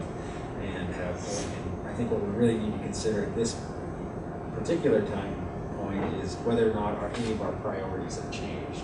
And I don't know if they have, but I'll just take a minute. Effective strategic planning, I have this primer here and some bullet points. The first one is it's a process, it's not an event at a point in time, and I think that's reflected in our every meeting. We have a long-range planning section of the agenda, and we review that strategic planning commitment worksheet because our priorities might be exactly the same today as they were a year ago, but 2 months from now, our priorities may change considerably. So I think it's good to review it frequently and make sure we're all on the same page. So with that, I'll jump to, unless anybody wants to spend some time reviewing our mission, vision, and guiding principles. I mean, we spent quite a bit of time on this last August, and we certainly can go over them if you'd like. I guess I read through everything. Okay. So I'll jump to our commitment worksheet. The first item there was engage consultants to prepare a risk analysis report to enable TRS to set reasonable parameters and satisfy the regulatory requirements and address legislative needs. So this was new. This is the first time we've ever had that expanded risk analysis conducted, and it really came about as an ASOP requirement. And we kind of actually went above and beyond. The 3 short pages in the middle of our evaluation actually satisfies the ASOP requirement for stress testing the system. The more expanded report that Todd presented to the board is above and beyond, and it was twofold. It was to provide the board with additional information and also get ahead of and provide some answers to questions we were getting from the legislature. So when that is complete, we received that report on May 8th, 2020. Of course, maintaining an actuarially sound qualified plan is always going to be an ongoing thing, an in-process thing, but I think, you know, we do many things every year toward that end. I mean, we have evaluation every year. We take a look at where we're at as far as being actuarially sound every year. The qualified plan piece of it actually sort of delves into a little bit of that qualification review that we just had Rice Miller do for us. And Denise and I have seen the preliminary results of that. Everything looks actually really good. We have a couple of things we need to have a conversation with them about, but you know, what they really are focusing on, they did a qualification review under the actual IRS Cycle C filing.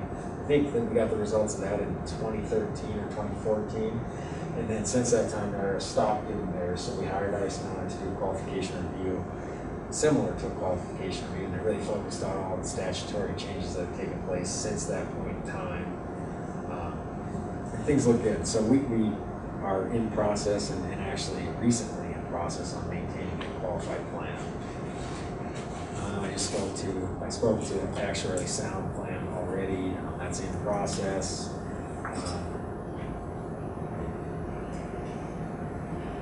This high performance work culture and service excellence, TRS will establish contracts for additional system support, modification, and enhancement beyond the current contracts to support future system enhancements and work process improvement. So this is also ongoing.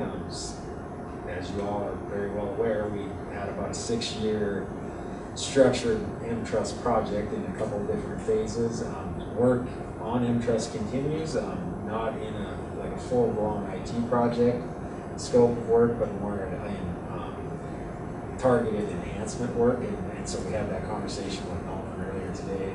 Instead of having those be a phased project cost that would be amortized, they're now it's small enough to where we're doing it within our operating budget. And you know, we see that some of those operating costs have gone up a little bit, but it's really to pay for those enhancements that we asked for and we're working on, as well as paying for the project management testing associated with those enhancements.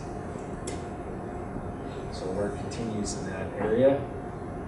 The next one is workflow analysis and improvement, including implementation of automation and improved processes, including system enhancements such as getting forms online, automated withdrawal, retirement app, public records management, etc.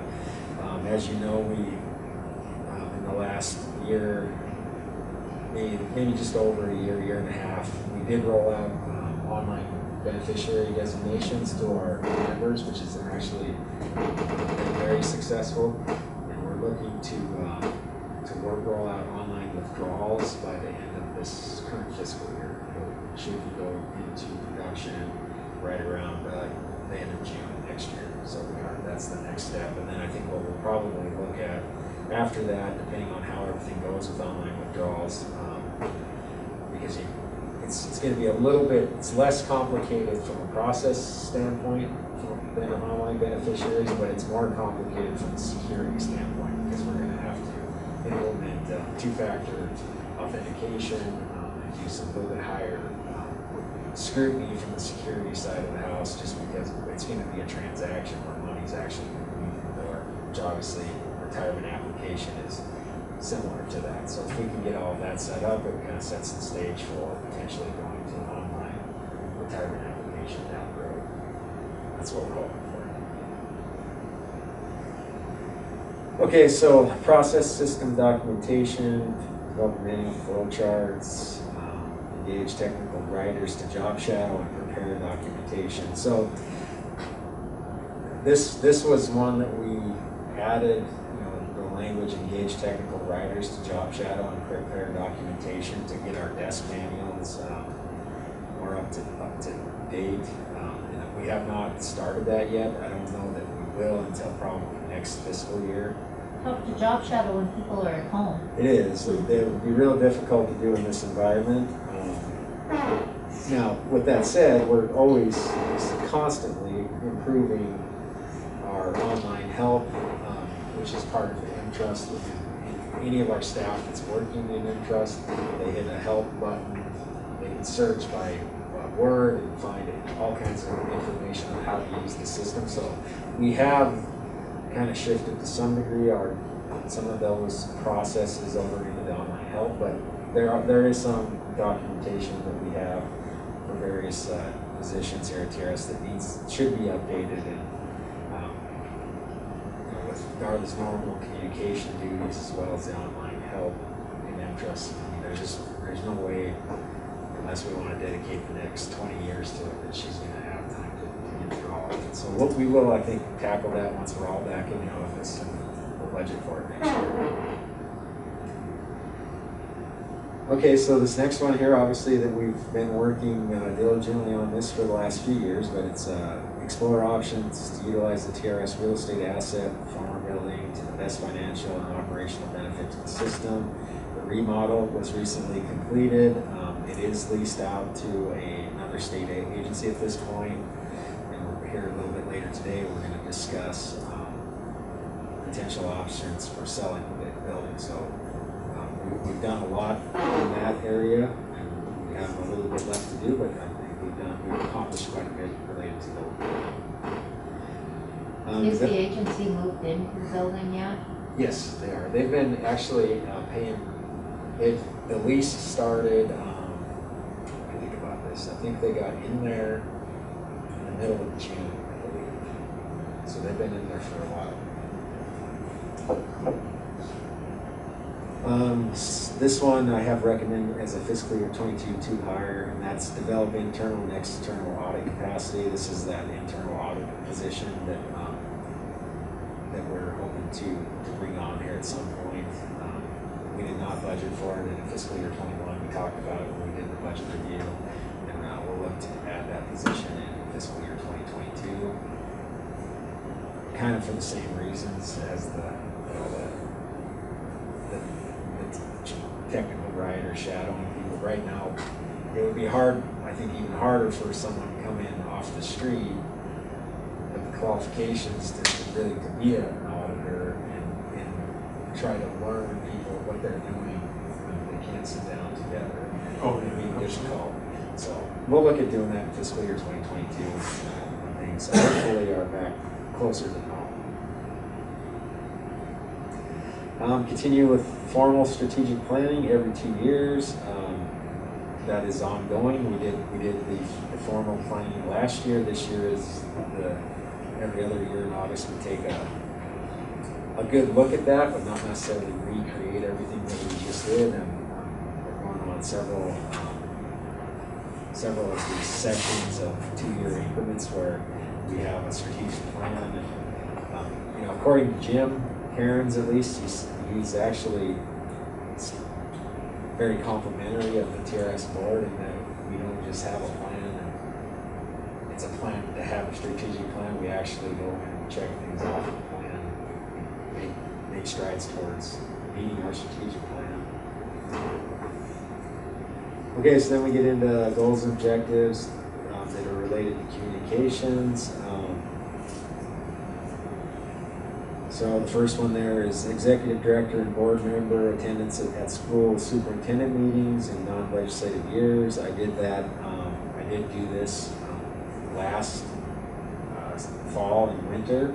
I made it to all of the regional superintendent meetings.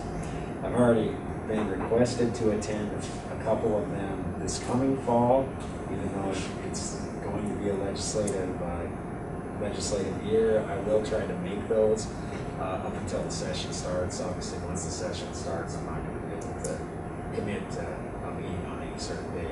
There's no way knowing when our bills or somebody else's bill that we need to testify will be up for debate in committees. So that's good, and I mean, it went really well. We've talked plenty about this, but the superintendents really did appreciate having me come out and meet with them. The next one there is continue external communications, including staff attendance at the annual educator conference, legislator education and outreach, coordination with FPE, and attendance at NASVO and SAM conferences. And so we check most of those boxes. We do have a presence at the MFPE annual conference. Really, for all intents and purposes, the interim committees of the legislature are education and outreach for legislators. We do, there hasn't been any real formal sort of side legislator groups that have been meeting over the summer, but we do engage in one-on-one conversations via email or telephone with legislators that have questions on here and there. There's not a lot of that, but there is some. And then, of course, Nolan attends NASVO, and I actually work pretty closely with Kirk Miller at SAM to get those superintendent meetings scheduled. He kind of plugged that for me at one of their meetings without me in attendance, and they were all very receptive to having me come out and meet with those, with each of those regional superintendent groups. So, I mean, that's basically the SAM conference. All right, the next one is reach out to members in a manner that is timeline and status oriented. Example, new members, vesting, pre-retirement, etc. Utilize M-Trust to generate 90 links, perhaps combine communication with annual statements and use graphics to illustrate vesting, engage members in reviewing their retirement, and service records. So this is, I mean, it's always going to be ongoing in that we'll never, we can always do more, I think, but we do a lot of these things. Recently just changed the new member process for how people are first, not necessarily how the wages are reported to TRS, but how they are enrolled in the system and the documentation that's necessary to enroll them in the system. We've really simplified that for our employers rather than having them print and have members fill out forms. And once they report wages to us, first time wages are reported, that'll trigger an automatic letter out of M-Trust that's like a welcome to TRS letter, and it provides a packet with some information about TRS and it'll go out to each member. So we're making strides in this area. And we are utilizing M-Trust more and more for these bulk mailing type of things, which really works great. Next one is continue to promote communication with members about system functions, improvements, online forms, processes, and transactions. Obviously, we put a lot of that kind of information on our website all the time. You know, if we have something, a new form, a new fact sheet, I mean, Darla always calls attention to the newest things to our website. Clearly, we do that as well when we send out the newsletter, and we'll mention whatever our new features and different things are. So I think, you know, it's going to be ongoing, and that our work there will never be done because there's always going to be more new things to communicate. But I think we do a good job of that here at TRS. Okay, the next one there is develop employer resources and increase communication with employer representatives. Example, payroll clerks, including exploring mechanisms to identify staff changes and providing resources and training when there is turnover. So we have done quite a bit of cleanup in our employer contact information. That's always going to be ongoing because there's quite a bit of rollover, especially at the payroll clerk level of school districts. However, we've done a lot of data cleanup in that area, and we have at least towards the, say the second half of the school year, our data is very clean. We can get out the messages we need to quickly, and I think the process is such now that as we go forward, we have some automatic triggers that will tell us if somebody hasn't logged in for, I don't remember exactly the number of months, but if their account essentially will go kind of inactive. And somebody will contact us because they'll need to let us know they need to submit their report. So we've really cleaned up the issue of maybe one clerk sharing their username and password with 4 other people in the district. We've kind of got that cleaned up really well. And so we're able, by doing that, having current contact information, we're able to reach out to them and get information to them quicker via electronic emails and stuff. So that's all the strategic planning worksheet. Does the board, so the board had this in advance. I mean, obviously we looked at it in depth last August. Did any of the board members have any comments about, do we need, or thoughts about something that, isn't either immediately in process right now, that we feel strongly needs to be immediately in process right now, or vice versa? I guess, has your priorities changed at all as far as you know? I can't speak for the whole board, but from my perspective, I think it looks great. Having gone through that process and then, paying attention at the meetings, you kind of forget all of the stuff in the background that's going on. So it was a nice summary of all the work that has been going on in relation to the strategic plan. So I really appreciate the chance to get that update.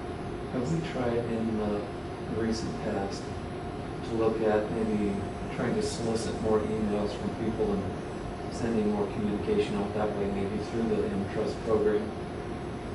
Not just the newsletter. I mean, when Darla puts something up new on the website, it could be a quick email to everybody saying, hey, check out X, Y, and Z new on your TRS page. We do that with employers quite frequently. With our membership, we don't do it as much. And most of the time, when we have something important like that, it's going to go out via the newsletter. It's something to think about. Yeah, it's something to think about. Yeah. And if something comes up, email is easy to send. Right, and we have the capability of doing that. I mean, and we would use M-Trust in respect, that's where the contact information is stored. But yeah, I mean, it's something that we could definitely look into doing. And if we had something that was so time sensitive that we needed to get it out right away, that's definitely the route we would go. Because we can dump all of the email addresses we have for our entire active membership, our entire payroll membership, and there's a chance some of those emails aren't any good, and they're going to bounce back. But the majority will get through, and we could do that today if we had to. Even with, let's say, legislative issues, right, or the survey. Did you know that your TRS pension isn't embedded in the Constitution and guaranteed never to change? Just off the top of my head, but I mean, some issues like that, just so people think about TRS a little bit more, especially the young. Yeah. Here's the benefit you're currently working on. Just something. That's how they communicate. They don't look at newsletters. Yeah, a lot of them. I don't know the exact numbers. A lot of them actually opt to receive it even electronically. Right. I don't know. I think you have to.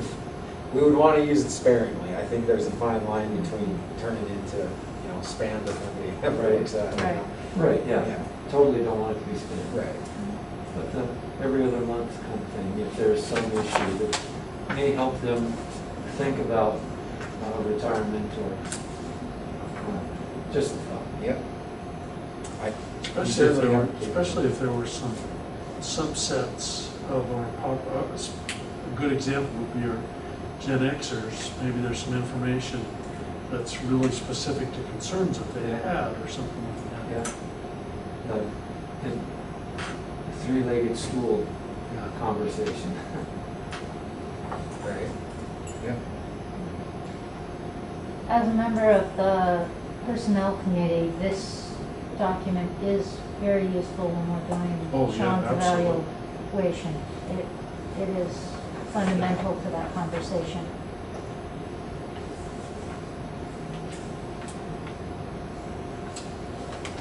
Any further questions for Sean?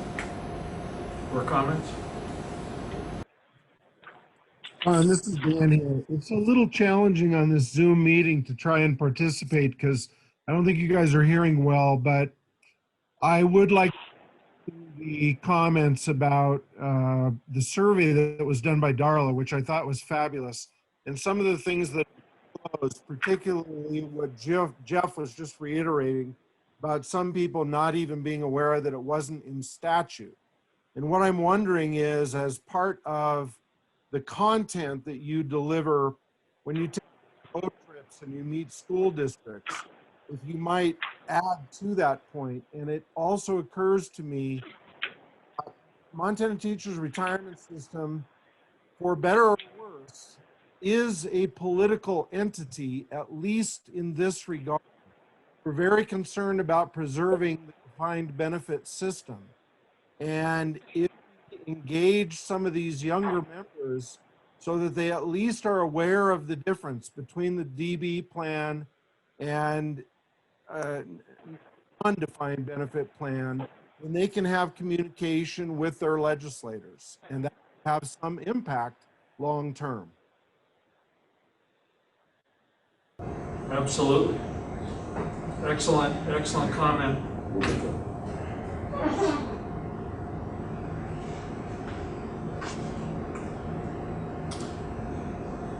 Anything else?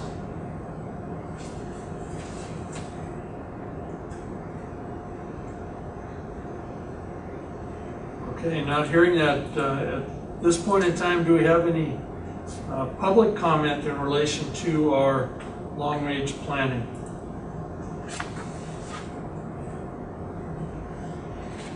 Or the strategic planning process itself?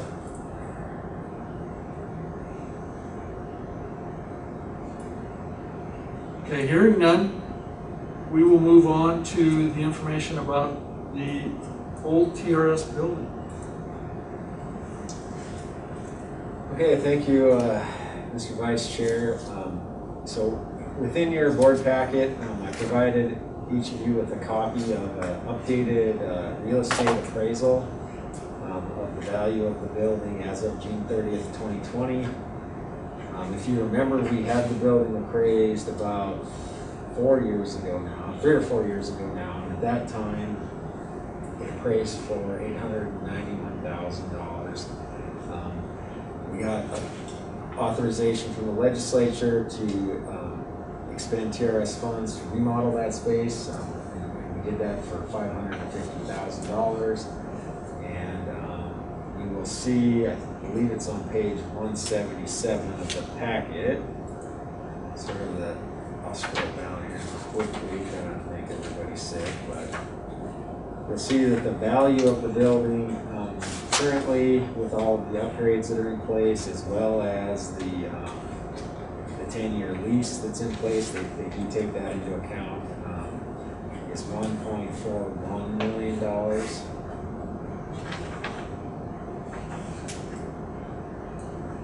Sorry, it's a long ways down here.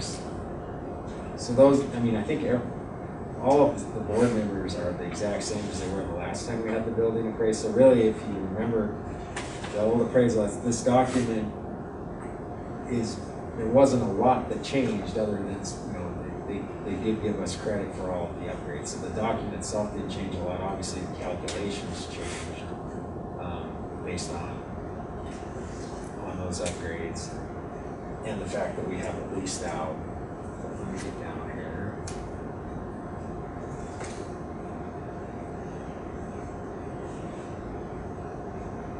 Yeah, you can't watch that as it goes by. I know.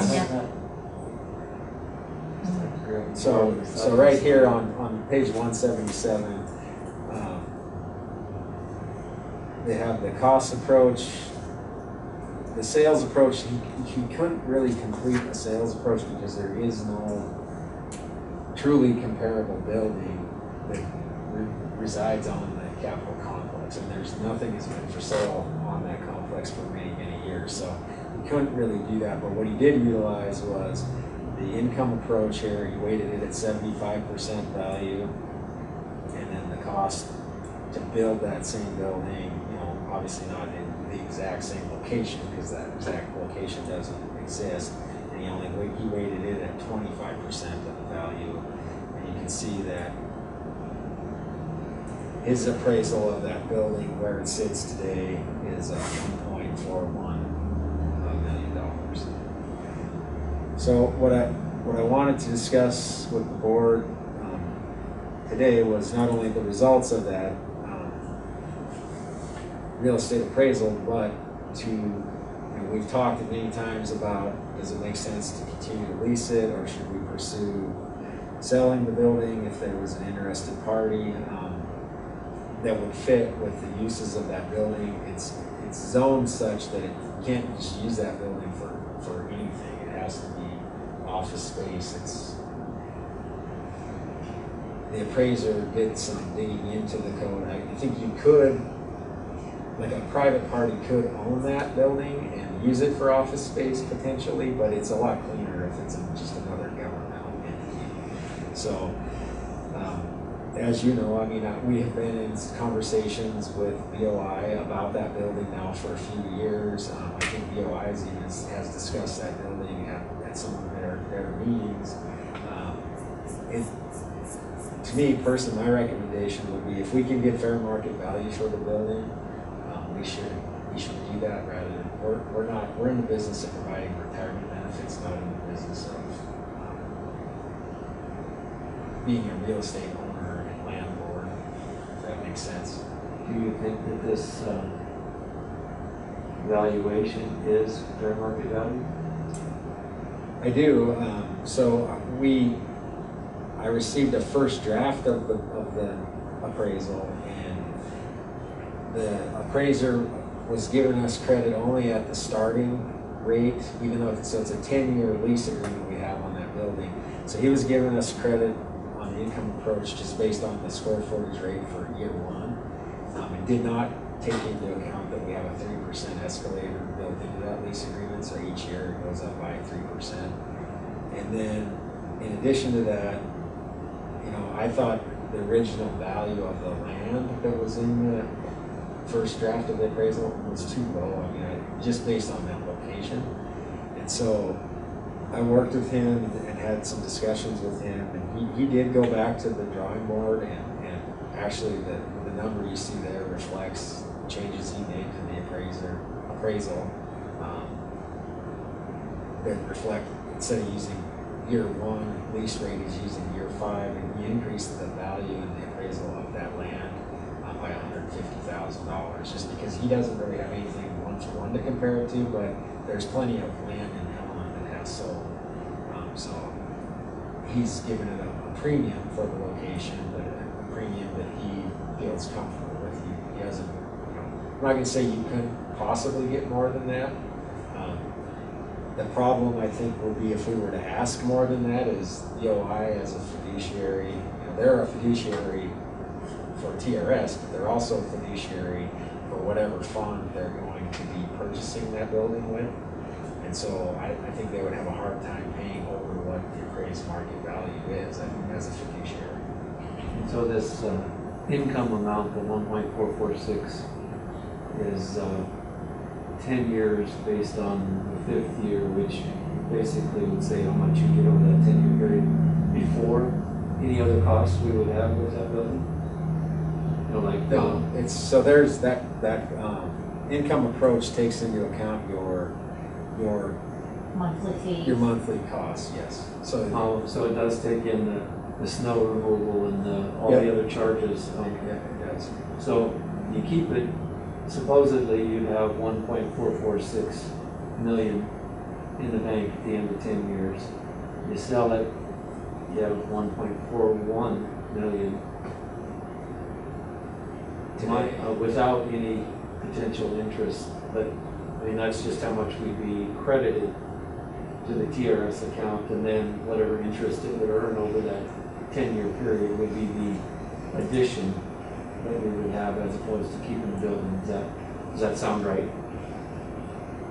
That's mostly with the absence of going through all of the real estate landlord issues. Right. That are all additional just from costs. a money standpoint. Yeah. So on page 170 of the packet, this shows your net operating income on a per year basis. So the potential gross income is up there at 141,000. A year you have 51,000 in expenses. You know, in theory, if you didn't have any big repairs or anything, you'd be making about 90,000 a year. Right, this is what I was asking. Yeah, exactly. So the 1.41 is not really what you'd have in the bank. Supposedly No. 900,000, Correct. Right. 904,000. Yeah, and that was what I was gonna, I wouldn't say that 1.4 is a 10-year number. That's I'm sure the appraiser can tell you exactly how many years that's sort of calculated over or amortized over, but it's more than 10 years. Oh. It's probably more like a 20-year. Guys, this is Dan Trost. What essentially that is, a way to think about that is if investor said, hey, I've got $1.4 million and I'm going to make this investment, what's my expected rate of return? So the return would be 6.25%. And based on what real estate investors are getting right now, that's where that value comes from. So it's kind of a backward way of looking at what is the expected return for a real estate investor, if that makes more sense. Thanks, Dan. Yeah.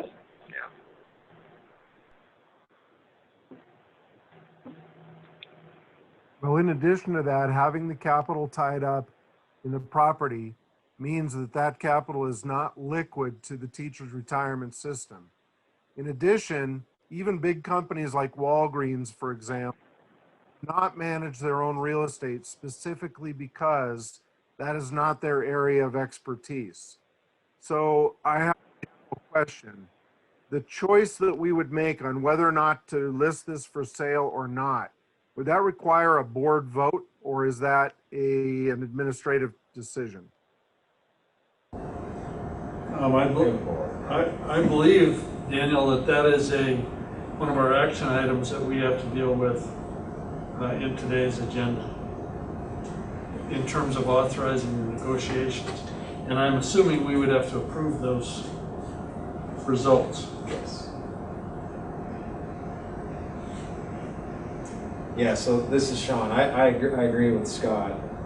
The way he's explained it is what you would do today, potentially, based on how this conversation goes, is authorize me to enter into negotiations, and then the board ultimately would have to approve the sale of the building. Yes. Are there any restrictions or covenants in terms of what we would do with the capital should the building be sold? So, this is Sean. If we were to sell the building, that $1.4 million would be just deposited in. I mean, it would likely buy cash at the Board of Investments is what it would do, and then obviously our expectation is we're going to earn 7.5% on that on an annual basis.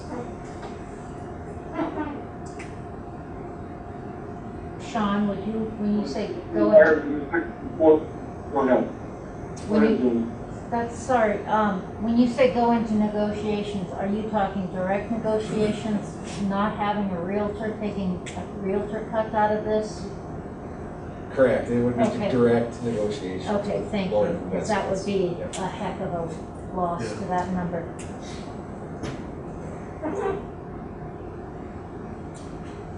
Any other questions for Sean or comments?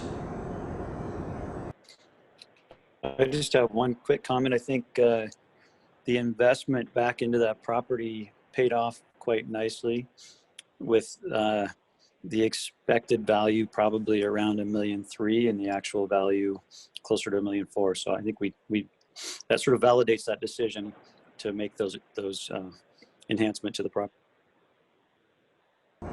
Well, I would like to pat Sean on the back for going the extra mile to really look into the appraisal to begin with, because initially we weren't there. And I think it's through his efforts and the work with the appraiser that we actually got this to where it needs to be at.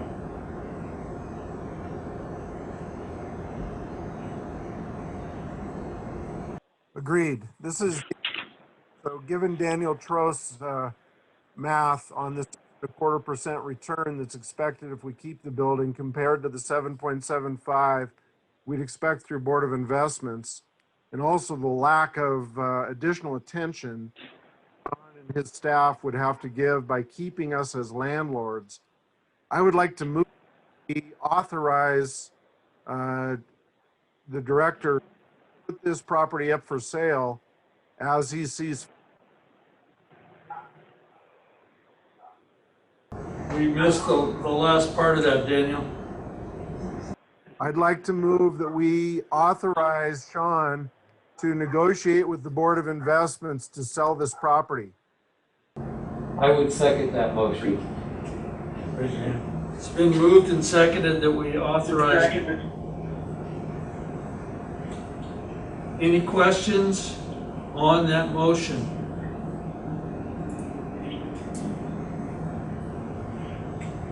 Any questions? Hearing none, all those in favor of the motion as presented, please indicate by saying aye. Aye. Aye. You're aye for both sides? Vice Chair, both sides. Dan Trost, both sides. Motion passed unanimously. Is there any public comment on the TRS building discussion or the negotiations authorization?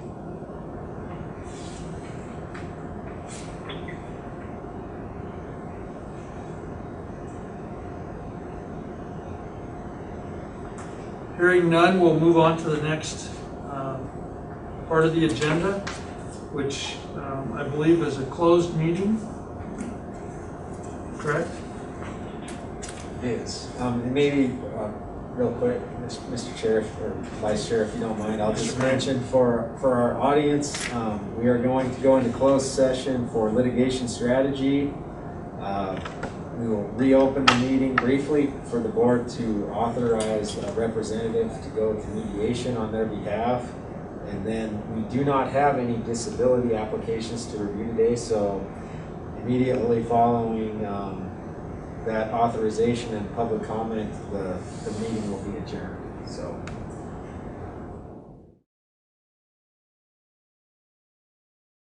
We are at a point of an action item to authorize negotiations in relation to our litigation. Yeah, Mr. Vice Chair, I would move to authorize our executive director to enter into mediation for the Supreme Court required mediation with Mr. Zabrocki and represent the board's interests in this matter. Member Greenfield has made a motion. Is Dan there? Trost. Okay, Dan. Member Trust with the second. Dan Trost, second. Any question?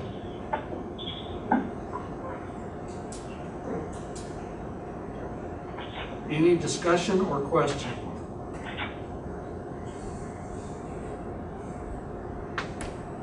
And for a third time question? All those in favor of the motion as presented, please indicate by saying aye. Aye. Aye. And your name. Gary Piper says aye. Janice Dan Trost Muller. says aye. Janice Muller says aye. Jeff Greenfield, aye. And the Vice Chair says aye. All those opposed? Hearing none, the motion has passed unanimously. So with that, no disability applications, we are ready for a request to adjourn. Actually, let me back up. There should be a request for public comment after that motion was passed? Okay, hearing none, a request for adjournment. Adjourn. All those in favor say aye. Second. Aye. Aye. Aye. We are adjourned.